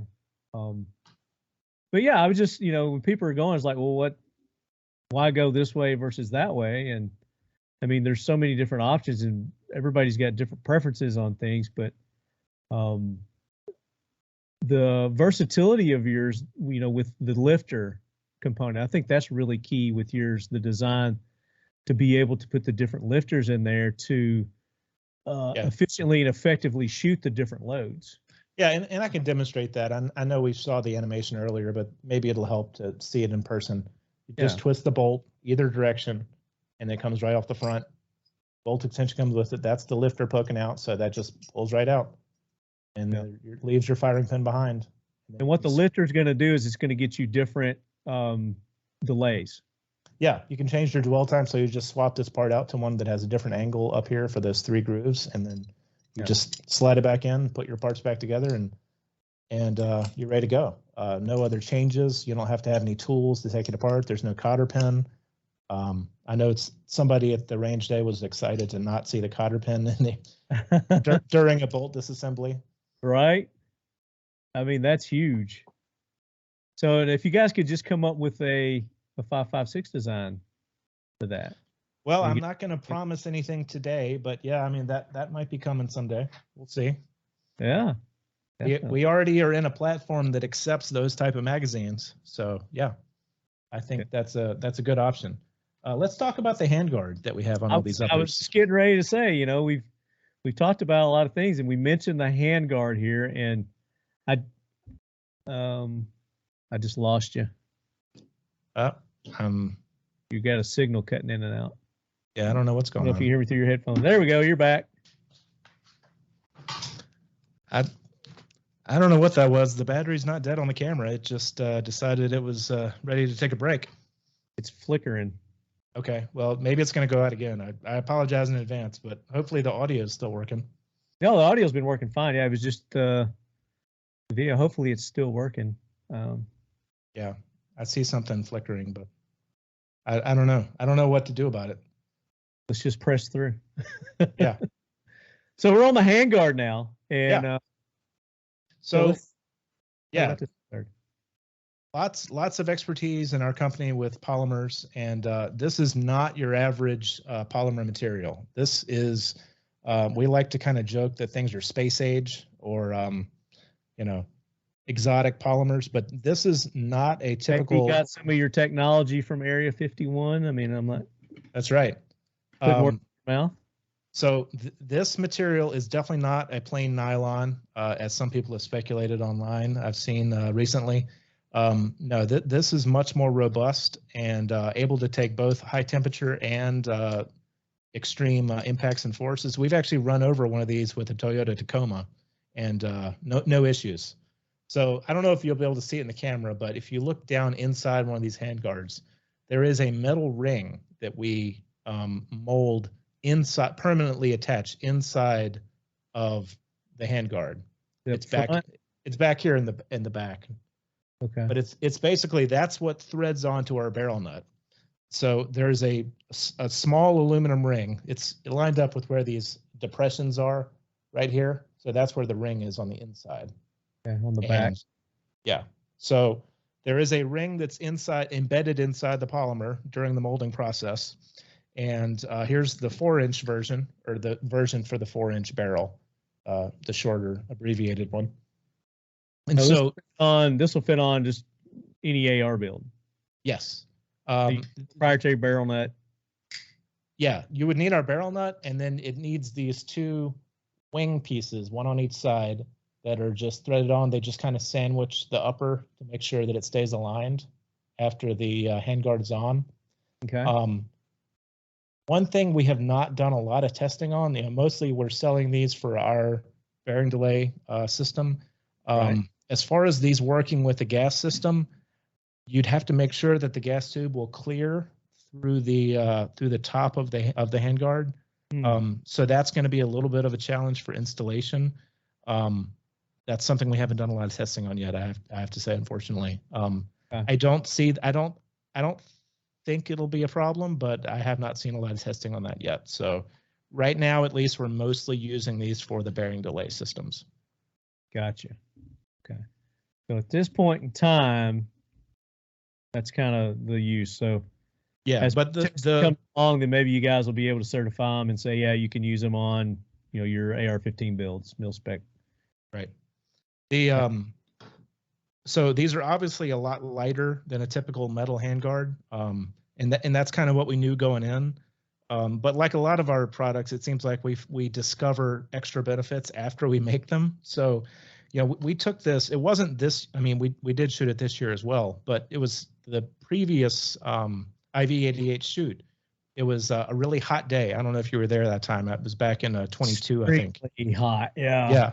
So it was really hot. Everybody was wearing t-shirt and shorts because it was so hot. And we actually have someone took a thermal video footage of Eric himself shooting one of these uppers with one of these handguards, and he's just doing full auto mag dump after mag dump. It wasn't just him too. That gun had been shot all day by other people doing mag dumps. Sitting in that hot Georgia sun too. And he's holding it barehanded. This thing doesn't absorb heat, or it absorbs very little heat compared to aluminum. So it's an insulator. It's not a conductor. So that is an extra benefit that we discovered after we made it, is that it's a lot better to shoot extended firing sessions with, because it just doesn't get as hot. We actually had one.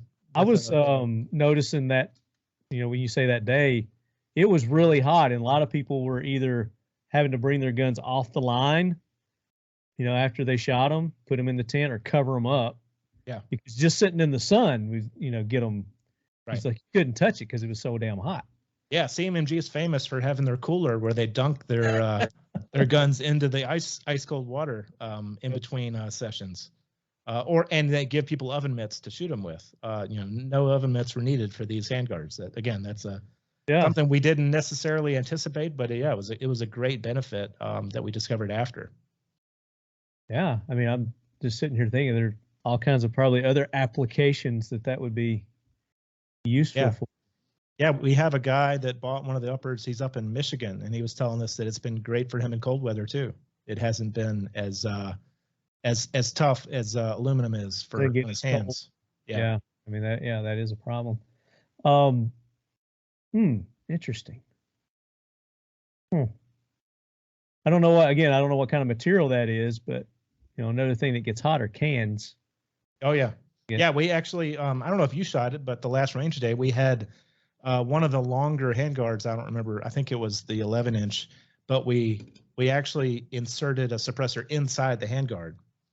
And so people were holding the handguard right next to the suppressor, and it did start to get kind of hot after 10 straight mag dumps. But if you were shooting it just a little bit here and there, that's probably can heat coming. Yeah. Oh yeah, definitely. Yeah. In the handguard. But it was still able to hold it even moderate shooting with suppressor just inside the handguard. It didn't melt it or anything like that. No. Have you done any heat test on it? Like actually put it in an oven or something and just see how hot you could get it? So the guys I work with, they can tell you off the top of their head the capacity for this material, how hot it can get without plastic or permanently deforming. Right. I don't know what it is. It's in the hundreds of that's a challenge for people now. Now people are going to want to get your handguard just to see if they can melt it. Oh yeah. I mean, look, every single product we sell, and that includes the uppers and everything else, has a lifetime warranty. So if they can figure out a way to destroy it, we will replace it or fix it or both. There you go. Whatever's necessary. And that's all uppers. The only thing that doesn't apply to is we make one item that's a consumable, and it is our DW training chip, which I actually forgot to bring in here to show you. You can pull it up on the website if you want. But yeah, I'm pulling it up now. Go keep talking. I'll pull it up. Excuse me. Get a drink. You need a drink? I do. You need to get you a drink? I got it. So we drink on this show. So the DW training chip is it's a training aid that you can put inside a magazine, and if you put it in your magazine, you can intentionally create a double feed. So that little orange piece, you put it in a double stack double feed magazine, align it with the feed lips, and then just load rounds after it. And once the chip gets up to the top near the feed lips, it actually wedges itself under the feed lips. It creates a stoppage, and that way the magazine of the bolt will strip one round, and then there'll be a second round that's loose that will also pop up there. So you all of a sudden have 2 rounds in the chamber, and you've on purpose created a double feed. There's actually an animation. It's not very good, but if you scroll down the page, there's an animation that shows it in action in CAD. But the great thing about this is, or the reason we created this product was that we had federal law enforcement come to us and say, look, we don't have a good way of creating double feeds. Our current method is that we take the stick and we cover up the ejection port of our students. So unless they're shooting with their eyes closed, they know it's coming. I mean, they can try to, pretend that they don't know, or, subconsciously, but whether they pretend or not, they know that there's a guy standing there with a stick. Sure. But if they didn't load their own magazine with this product, they would have no idea it's coming. So it's a true spontaneous test to figure out. They have to diagnose the problem, or it depends on how they do it. I mean, it depends on the trainer. They might switch to a handgun or something, or maybe they charge it, drop the magazine, figure out what's wrong. Yeah. But you can mix it with dummy rounds too, so you can have multiple different types of failures in the same magazine. You might have a dummy round in there for a failure to fire, and then some of these in there for a double feed malfunction. Very good. And so, this is just an inexpensive product we make that, we sell them in bags of, I think it's 25 a piece in the bag. But they're just a inexpensive product, and that's the only thing we sell that is not guaranteed for life, because they're made to fail. They're because made it's not to have a life. Right. We don't want them to mess up your BCG or your chamber or something. So those are supposed to fall apart and eventually tear up. We usually get anywhere from 2 to 5 or maybe even 10 uses out of each chip. I'm looking on your website here, and you also have titanium takedown and pivot pins. Yes. So nice. There's that feed ramp for your loader, the MA loader. Right. Which I thought it was kind of cool. It looked cool on the gun. Yeah, you have to remove your ejection port door to put that on. So that takes the place of your door. Okay.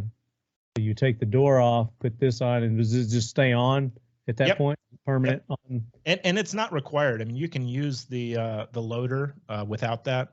But it does kind of streamline it. Like you said, it's basically makes it flared magwell. Yeah. And it gives a whole nother cool look to your AR. Right. You just lose the dust cover. Exactly. Ability. I mean, really, who uses those? Unless you're in the desert. So very cool. So are there any other products that we need to talk about? We want to get to listener questions now? Yeah, let's talk about some questions.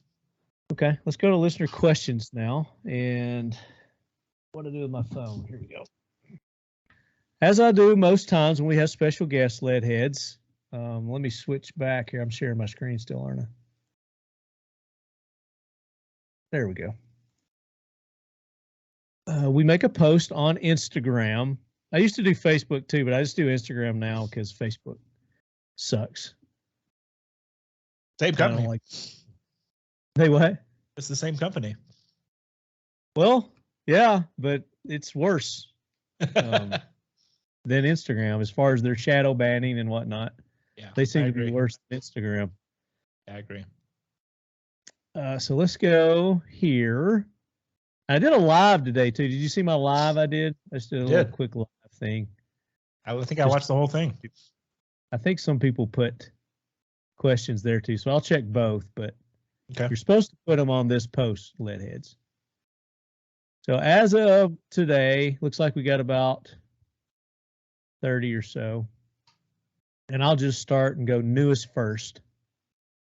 Ryan Reisner says, looking forward to this episode. I went to the MEAN Arms website, and it looks like they have a lot of sweet products, which they do. And you use the code Talking Lead, and you're going to get 10% off. And then on their upper, you get an additional 5 EXOMAGS, right? Correct. The new product, the new EXOMAG. And then you, there were special instructions there. You don't add those to your cart. When you place your order, there's a comment section, right? And they put in there, specify which mag they want.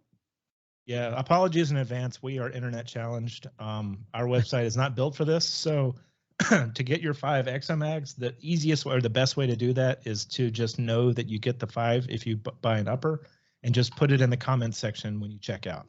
And let them know you're a leadhead. Yeah. And not put them in the cart. Yeah. And just say, hey, I'm a leadhead. taking advantage of your special deal.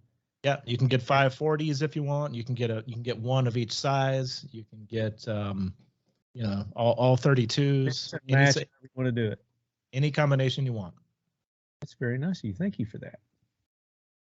B. Hurst, 87. Anything in the works for an AK platform? Told you we got a bunch of AK fanatics here. We do an AK corner every month. Special segment just dedicated to nothing but AKs. And we've got our AR versus AK episode coming up this month. I saw that, David. So that's always a good time we have with that. Even though I only have one AR, the innovation is great. Keep it up. So, comment, no question. Well, he asked if we have anything for the AK that we're working on. And, there you go. Yeah. I will say that we have made plenty of furniture for AKs for well-known companies in the industry. I think I lost my camera again. Yeah, your camera went out again. Sorry about that.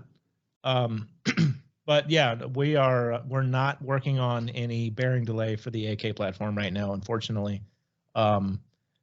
We have tinkered with AR furniture, as I said. We've made folders, we've had fixed stocks, handguards, grips, all that stuff. We even did at one point we did our own Bakelite imitation version that we did. I don't think we ever marketed those, but that is something we have messed with in the past. Bakelite imitate, was it just the color wise, or was it? Yeah, we figured out a way to, like I said, the guys here know a lot about molding and polymers. Yeah, they figured out a way to design a mold and a mold process to produce something that looks a lot like the old Bakelite style. Oh, dude, if they could figure that out, they would be millionaires again. The problem with AK furniture is, and I'm sure your listeners know this a lot better than I do, but nothing is standard. I mean, maybe the grips, but I mean, other than that, if you're putting a stock or a handguard on, you're going to be whittling away with your Bowie knife for hours on end to get it just right. Well, it depends. I mean, the AKs have come a long ways too, and there's a lot of us standardization that go. But if you're getting like an older one, then you're running some issues. You want to tap your camera to see if maybe you can get it to come back on again? Yeah, I saw an error with temperature, so I think it might be overheating, but I'll go check it. Gotcha. Is it hot in Georgia? It's always hot in Georgia. It's supposed to get 30 here tonight.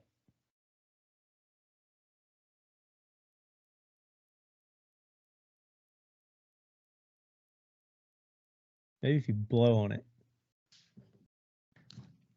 I'll be honest, Lefty. I think my camera doesn't have the longevity that you require. You think it overheated? I just don't think it's not lasting as long as it should for you. There you go. It just came back, but we'll see how long it lasts this time. This is a long platform show. I like it. Here's another similar tongue for twisting. Does this work on any AK platform? No. Like the AR-762, I'm truly amazed, and that vid is, I don't know what that emoji means, but anyway. So yeah, 762 AR, you're just popping the top off and you put their top on, and because it's an AR lower. So that's irrelevant. Tongue for twisting. This has nothing to do with what we're talking about, so I'm going to skip that question, Tongue. Boba's 1776, EXOMAG questions. What was the biggest hurdle to jump in designing a hybrid Stag 9mm mag, and how does it perform with plugged hollow points like the Hornady Critical Duty? Thanks. Yeah, I saw that. That was a good question. I would say that we kind of front-loaded the difficulty, because most of it we encountered in the development of the ENDOMAG earlier. By the time we're years into ENDOMAG production, development and production, so I think we did most of the heavy lifting then. We could apply most of the lessons learned to the development of the EXOMAG. I would say in comparing and contrasting them, as I kind of mentioned earlier, we anticipate the EXOMAG being a improvement over the ENDOMAG. It's going to have a greater range of compatibility with other products on the market, whether it's BCGs or other people's uppers and setups. It's going to have it's going to be more reliable because, like I said, this is designed for feeding with exactly the way we want it to be. We didn't have to work around Magpul's geometry, which again is not a shot at them. Their product was made for 5.56, but this is designed for 9mm from the get-go. So this is going to be a superior product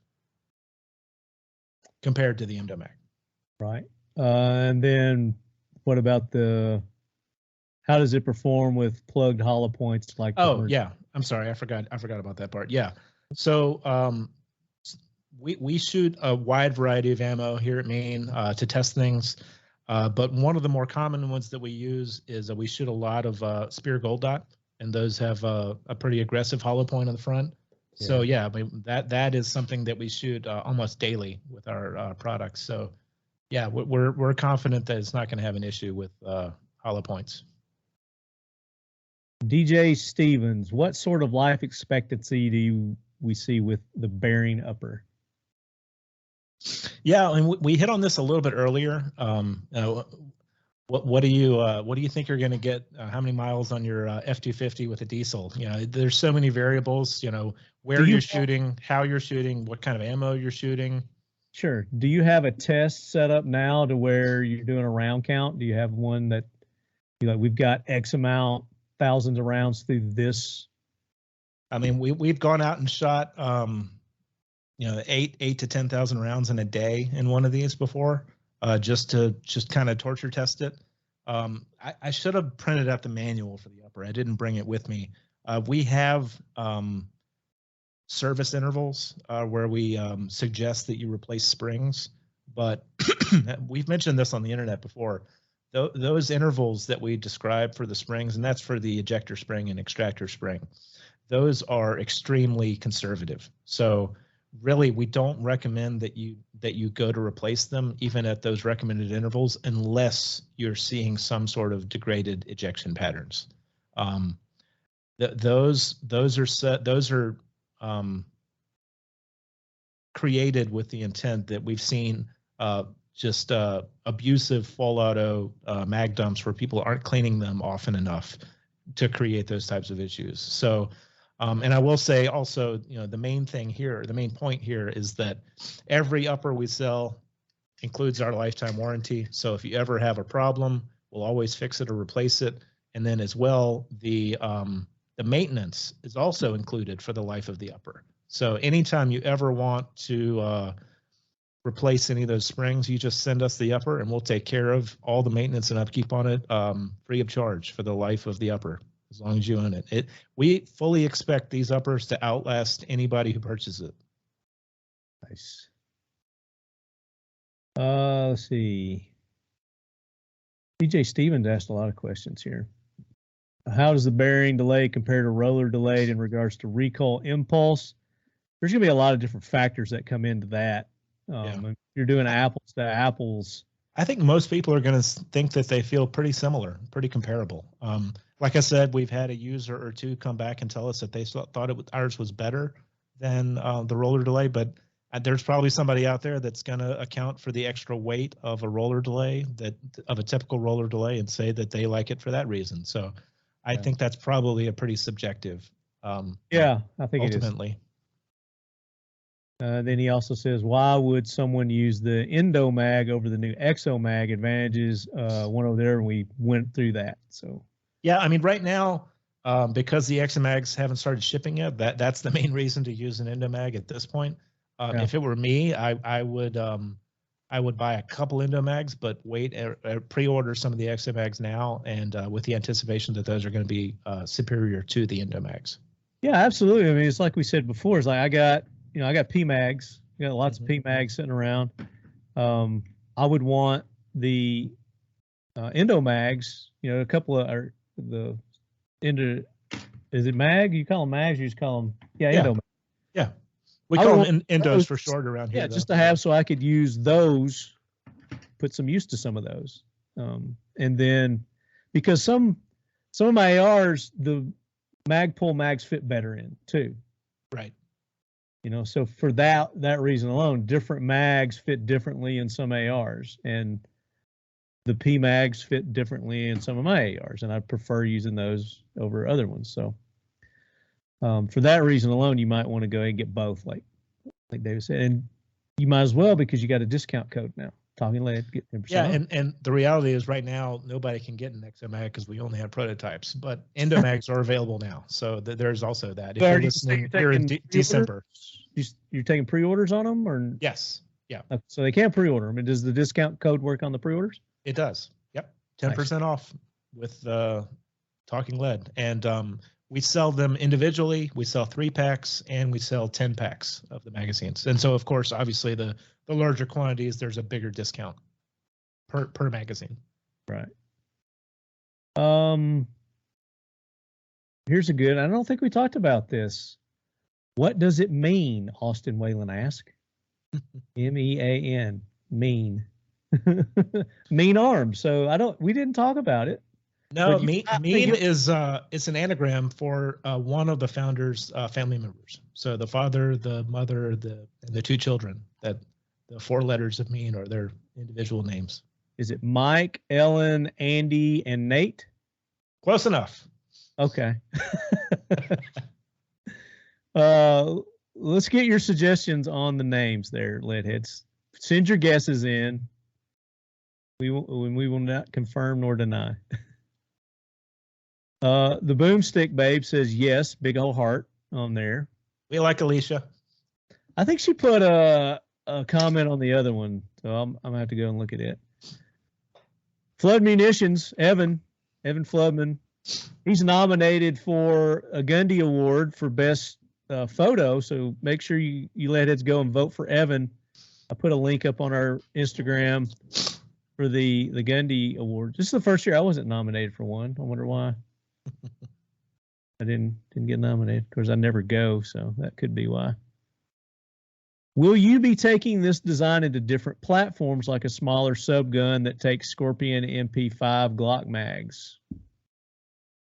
That's a good question. He did mention Glock mags there, so I would say it's already compatible with Glock mag setups. You just have to have the right lower. Actually, CMMG makes a Glock lower that doesn't include any ejector at all. So that one is out of the box ready to go with the bearing delay, because it's made for the radial delay that uses our ejectorless ENDOMAGS. But most, I have not come across a Glock lower that will not work with the system. You just have, like we talked about, you have to remove the ejector. Scorpion mags right now will not work, unfortunately, because they're too wide. They actually interfere with the rails in the bottom of our upper that maintain our bearings in place. So that's unfortunately one that currently at least does not work. Yeah, I mean, there's always I know we've tinkered around with other designs that eliminate the buffer system, but nothing is imminent on that right now. Were you a Battlestar Galactica fan? Did you watch Battlestar Galactica when you were? I did not. I was more of a MacGyver A-Team guy. Okay. All right. Never mind then. I was going to make a comparison to your 3 bearing system and your rail to when their ships would blast out of the mothership. Never mind.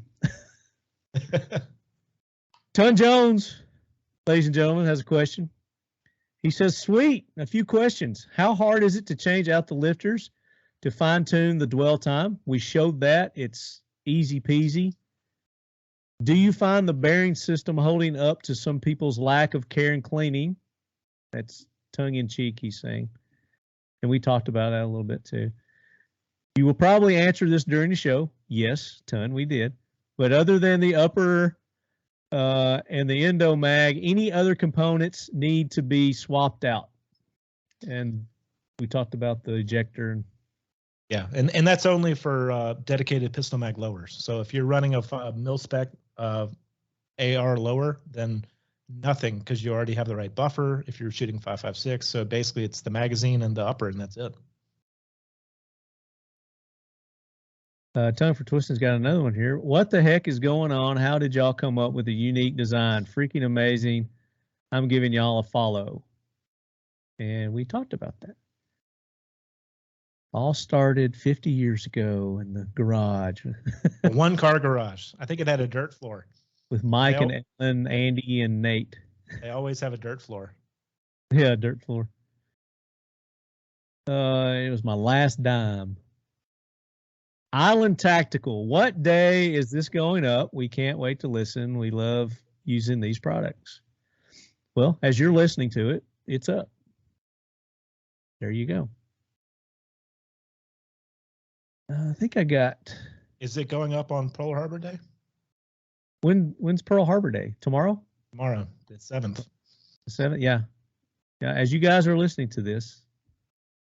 Or wait, tomorrow is Thursday. Today's Wednesday. It's going to go up Friday. Sorry, Friday. It'll go up the 8th. Today's the 5th, I think. No, today's the 6th. Never mind. Yeah. And then that other post. Now, you made a post on yours. Did you have any questions? Anybody post questions there? I think I directed them all to yours, but I'll double check.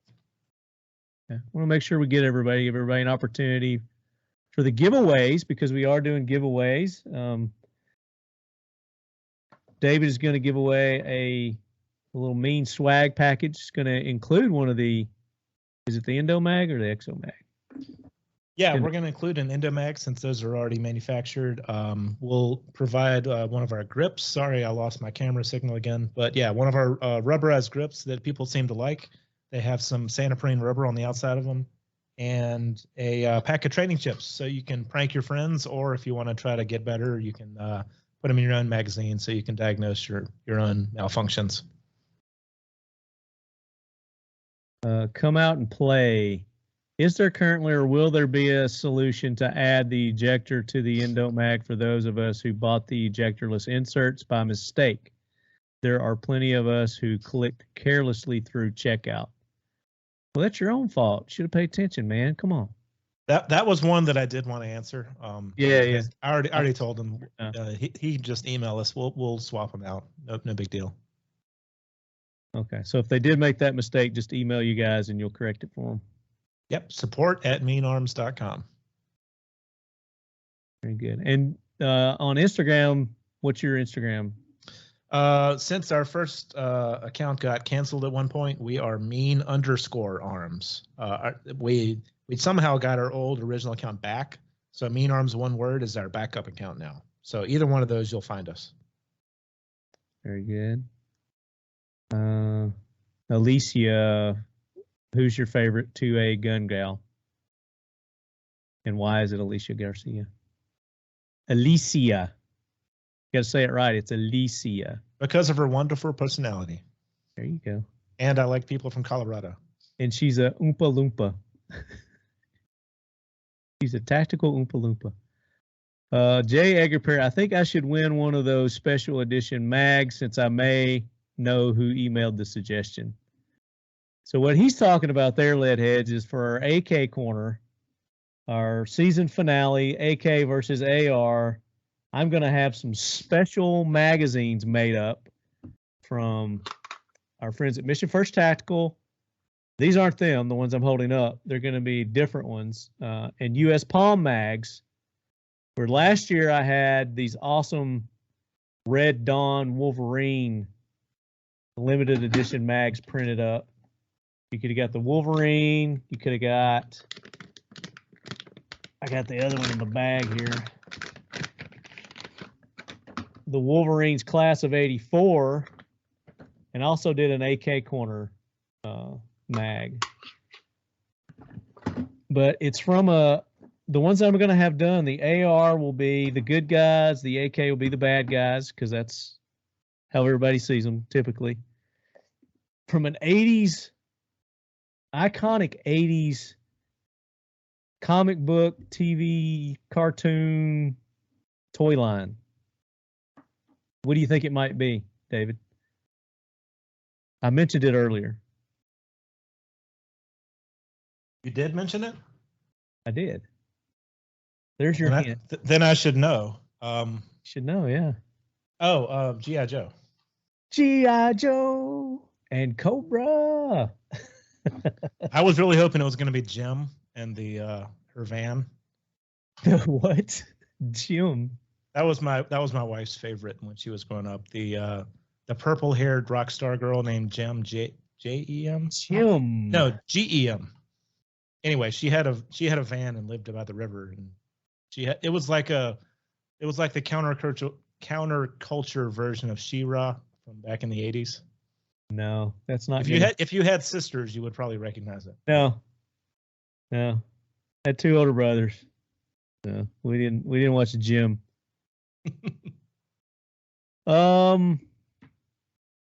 I think that was all the questions. You didn't have any? No questions there? No, not on our end. I put them all. I sent them all to you. Very good. We get. I'm just trying to remember common questions that we get. We get a lot of questions about the upper. Number one, what lowers is it compatible with? We've talked about a lot of that already.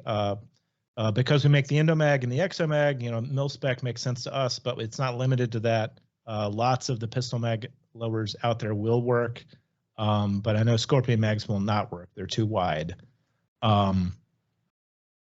Glock lowers almost always work. I don't think I've seen one that didn't. The other question that we get very often is, are we going to sell builder component kits? So like I said, the only parts that are proprietary are the bolt, the BCG, and the barrel. The BCG, the barrel, and the barrel extension, and the rails that attach to the barrel extension. Everything else is standard AR, including the charging handle, handguard, muzzle device. Right now, at least for the short term, we're not planning on selling individual parts. We're just selling the complete uppers. Once we get a little bit deeper into production and we get a little bit more of these shipped out under our belt, I think we will potentially look at that. But right now, the answer is no. I did miss a couple. Nikolai Applenapp, thanks Talking Lead for shedding light on these innovative companies. I can't believe I hadn't heard there was a company making a bearing delayed AR upper, but that's freaking awesome. And now now I'll be following Mean Arms and digging a little deeper. Can't wait for the episode. That's our biggest problem with our company is just exposure. We meet so many people at SHOT Show and events and stuff that just have never heard of us. Sometimes they've heard of the ENDOMAG, but they say, "Oh, you're the guys that make that." I had no idea who made that. So we appreciate you having us on, Lefty, and we appreciate the exposure. Every little bit helps, and thank you very much. Again, innovative companies. We love having you guys on. You're making some awesome products, and from where you started to where you're at now to where you're going to be 10 years from now, can't wait to see, what's going to happen with that. Mustang Perry, I missed this one too. Looking forward to this. What made Mean Arms go down the bearing delayed route? We talked about that. I would also like to know more about their drop-in triggers. He says DO triggers. I think he meant drop-in triggers. They're not drop-in triggers, right? They'll drop into most any mil-spec AR, but it's not a self-contained. You can't just. It's kind of halfway to a drop-in because the disconnector and the trigger component are attached to one another. Oh, thank God. They can come apart, but this comes as a unit. It comes out. Yeah. So basically, what's normally 3 parts is just 2 parts, and I think I forgot to mention the trigger there. You're looking at it. Yeah. It looks a little odd because there's nothing on there. That's because it comes with 2 different trigger pads. It comes with a round trigger pad,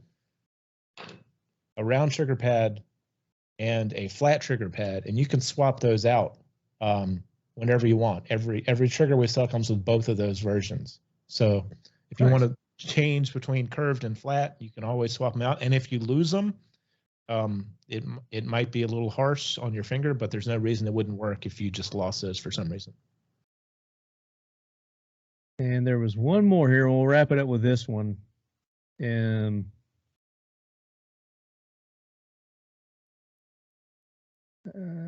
Okay, Ryan Reisner. No, I already read his. There's another one.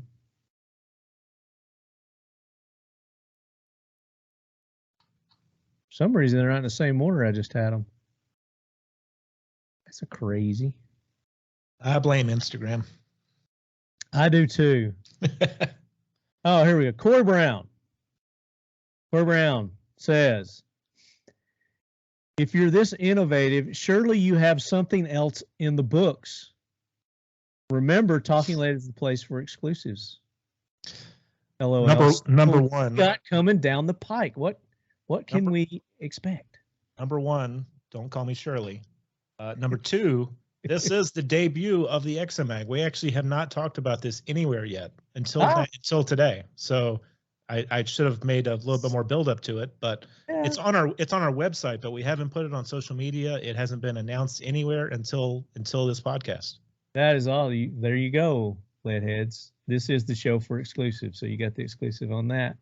What else? What else? I mean, SHOT Show's coming up. I know you guys are gonna do the EXOMAG there, ENDOMAG.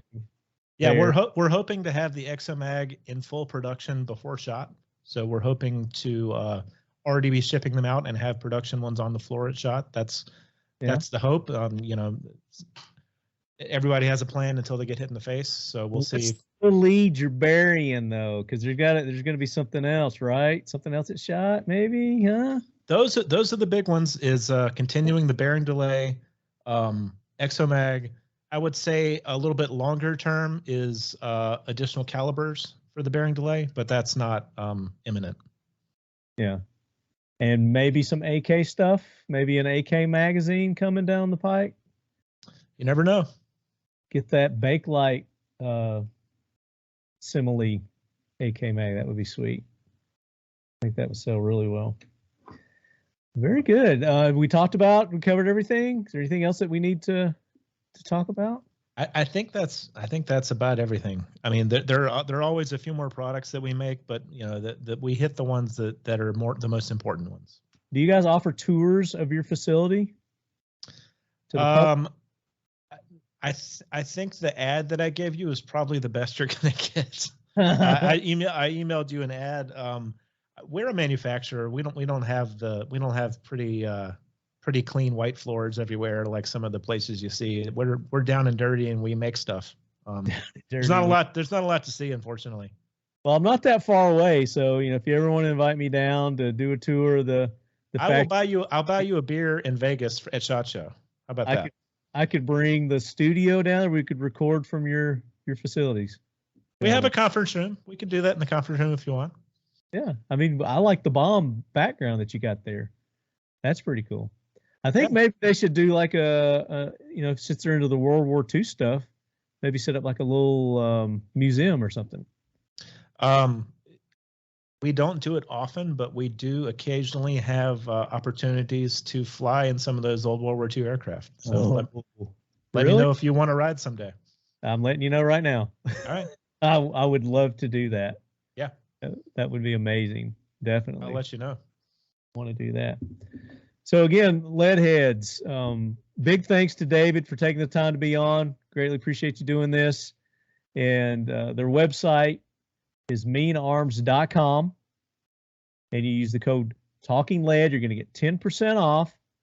And then on their new bearing delayed upper, the complete upper, you're going to get 5 additional mags with that code. Use that code, you get 10% off. And then in the comment section is where you're going to put which of the EXOMAGs that you want. Yep. And any size. You can do all 40 if you want, or one of every size, 20s, 30s, or it's actually 32, not 30. I've had a lot of competition shooters tell me over the years that 30 is not quite enough for some of my stages. So our 30 rounder now is a 32 rounder. Did you tell them quit missing? I said, you shouldn't have to reload if you're good at this. You shouldn't miss. Then 30 would be plenty. Right. Very good. And then on social medias, give them a follow. Let them know that you're a Leadhead, and it's at MEAN_arms on the grams, and they've got a YouTube channel too. Yep. And that we have a YouTube channel with some cobwebs. We have Twitter /X, Facebook. Basically all of them. And I think there are links to all of them on our website as well. Like I said, we're a little challenged on the internet, but we do have at least some of the basics covered. Let me just see. And you've got some videos on here too, product demonstration. There's the mag loader quick solution. Let me just play this video real quick too, just to show you guys how quickly that loads, because it's very impressive. And again, this would be, I mean, yeah, you're going to carry your extra mags, but when you run out of that and you got to reload, instead of, you know, thumbing a magazine, this would be, you have these at the ready. Am I sharing my screen? Yep. Okay. I'm going to play this. Oh, this is the old Rated Red video from years ago. Rated Red, are they still around? I believe so. Oh, that's our 50 BMG mag. We make that too. A loader for the Barrett 50 cals. Okay. We make one-offs of those because they're you know, there are like 12 people in the world that need those. Yeah, right. Special military use type stuff. You know, Barrett's right here in our backyard too. Yeah. Of course, they sold. Did you know they sold not too long ago? Yeah, I saw that. I can't remember who was it that bought them. I can't remember. I think some Australians or something. I'm not sure. Oh yeah, that sounds right. I remember now. Yeah. Yeah, so that's our original AR-15 loader. That loads up to 10 rounds of 5.56 straight through your ejection port. And we also have the AR-10 version that will load 7.62 by 51, and also I believe it will load 6.5 Creedmoor. Oh, okay, nice. So he was wearing a Ready Man T-shirt. You know who Ready Man is? I do not. Jeff Kirkham. Okay. They do like survival products and things, but he was also Special Forces. I've had him on the AK Corner several times. He's also an author. If you like Jack Carr, you'd probably like his books too. It's called Black Autumn. Okay, sounds good. And they're turning his books into a whatever Jack's on TV series. Yeah. Amazon. Yeah, I don't know if it's Amazon or what, but it's one of those channels are going to do. Yeah. Have you talked to? I could see you having Mark Greeny on too from the Gray Man series. Oh, I would love to have him. Do you know him? I do not, but my understanding is that he does firearm training to try to make his novels more. He's not a veteran like those other guys, but my understanding at least is that he goes out and trains with firearms to try to add some authenticity. Okay, his name's Mark Greeny. Yeah, the guy that wrote the Gray Man series. The Gray Man series. Okay. He's actually in. I'm pretty sure he's in Tennessee. Ah, I don't know. You know who Brad Thor is? I've had Brad Thor on. I do. Yeah, I've read a couple of his books. He's here in Tennessee. Oh, I didn't know that. I thought he was up in the Midwest somewhere. No, he's right here in Tennessee. Awesome. Right next door to me. I mean, not next door, but yeah, he's a county over. But yeah, man, you'll have to dig deeper because I've had a lot of cool authors on. Stephen Hunter, you know who Stephen Hunter is? Yeah. Point of Impact, shooter movie. Yeah. I've had him on a couple of times. He's awesome. He's a great dude. He goes to SHOT Show every now and again too. He'll pop in there. John Gilstrap. I don't know if you're familiar with him. Mm-hmm. John Gilstrap, another good kind of like a post-apocalyptic type series that he does, but he does a lot of good in-depth firearms descriptions and whatnot in his books too. But we'll have more authors coming up, Leadheads. Of course, Jack's got a new book coming out soon, so we'll probably have him on to talk about his new James Reese book. I can't remember what it's called. I saw it on social media, but I don't remember. I got it right here. Red Sky Morning. It's his 7th book. Sounds Eastern European. Eastern Sky. Red Sky. Yeah, could be. I don't know. No telling with him. But yeah, so thank you so much. Thank the owners and everybody for allowing you to come on. I really appreciate the opportunity. I know the Leadheads do too, to learn more about MEAN Arms and all the awesome things, all the innovation that you guys are doing. And like I said, I'm just really excited to see what the future holds for you guys. Thank you, Lefty. We appreciate being on very much. You have really knocked it out of the park with this bearing delay system. I think it's going to lead to a lot of other innovations within the firearm industry to take it to that next level. Yeah, we're excited. So Leadheads, again, go show them the love, the appreciation, show all our sponsors the love and appreciation. This is the season and the time that you need to be using these discount codes. Go to Mission First Tactical, use the code Leadhead, get 20% off anything at Mission First Tactical. Their holsters, their AR accessories, their dump trays. We got to do giveaways. We haven't done the giveaways yet. We got to announce the winners, man. Before we sign, they're like, "Hey, wait a minute, you didn't give anything away." So Mission First Tactical, we're going to give away one of their awesome dump trays. I use these as my armorer's tray, David. They're great for that. Gotcha. Very durable, and you can have custom things printed on them. So you see the one I've got here. We got our AK corner, and Century Arms will be sponsoring our season finale, along with Mission First Tactical and Seal One. But the dump tray, out of those questions, so we're going to be giving away a dump tray. For Mission First Tactical, we're going to be giving away a complete gun care kit from Seal One and Done, and I've opened this one, so all the stuff's not in it, but they work great. And then, of course, David, MEAN, you guys are going to be giving away. Yeah, we have an ENDOMAG. We have a one of our rubberized grips and a pack of DW training chips. All Very three. good. All three going to one person? Yep. So I got to go back to the questions. Which one? Let's give away the dump tray. We'll give away the Seal One, and then we'll give yours away as like the grand prize. Okay. So for dump tray, let's go with Tongue for Twisting, because he posted several questions. He really got into it this week. So Tongue for Twisting, you win a Mission First Tactical dump tray. And email me, talkinglead@gmail.com. I'm going to need your shipping address, all the contact info, all that. And I'll let you pick the next two winners. So for Seal One package, who's going to win that? Which question did you think deserved that? Let's see. How about the guy that asked about the there was a guy that asked about if there's a special lube for the bearings. That one sticks out in my mind. That would be a good winner for that. Let's see, who did ask that? Was that Jerry Black? Will the bearings require specific lube? Yep, Jerry Black. So Jerry Black, email me, talkinglead@gmail.com. And no, they don't require any special lube. Anything will work. Anything. But you want to use Seal One, so just use Seal One. Seal One and Done, baby. All right, so for the grand prize, which was your favorite question out of all these? Or you can just randomly go through there and pick one if you want to. How about, did you already pick Corey Brown? No, I did not. Corey Brown.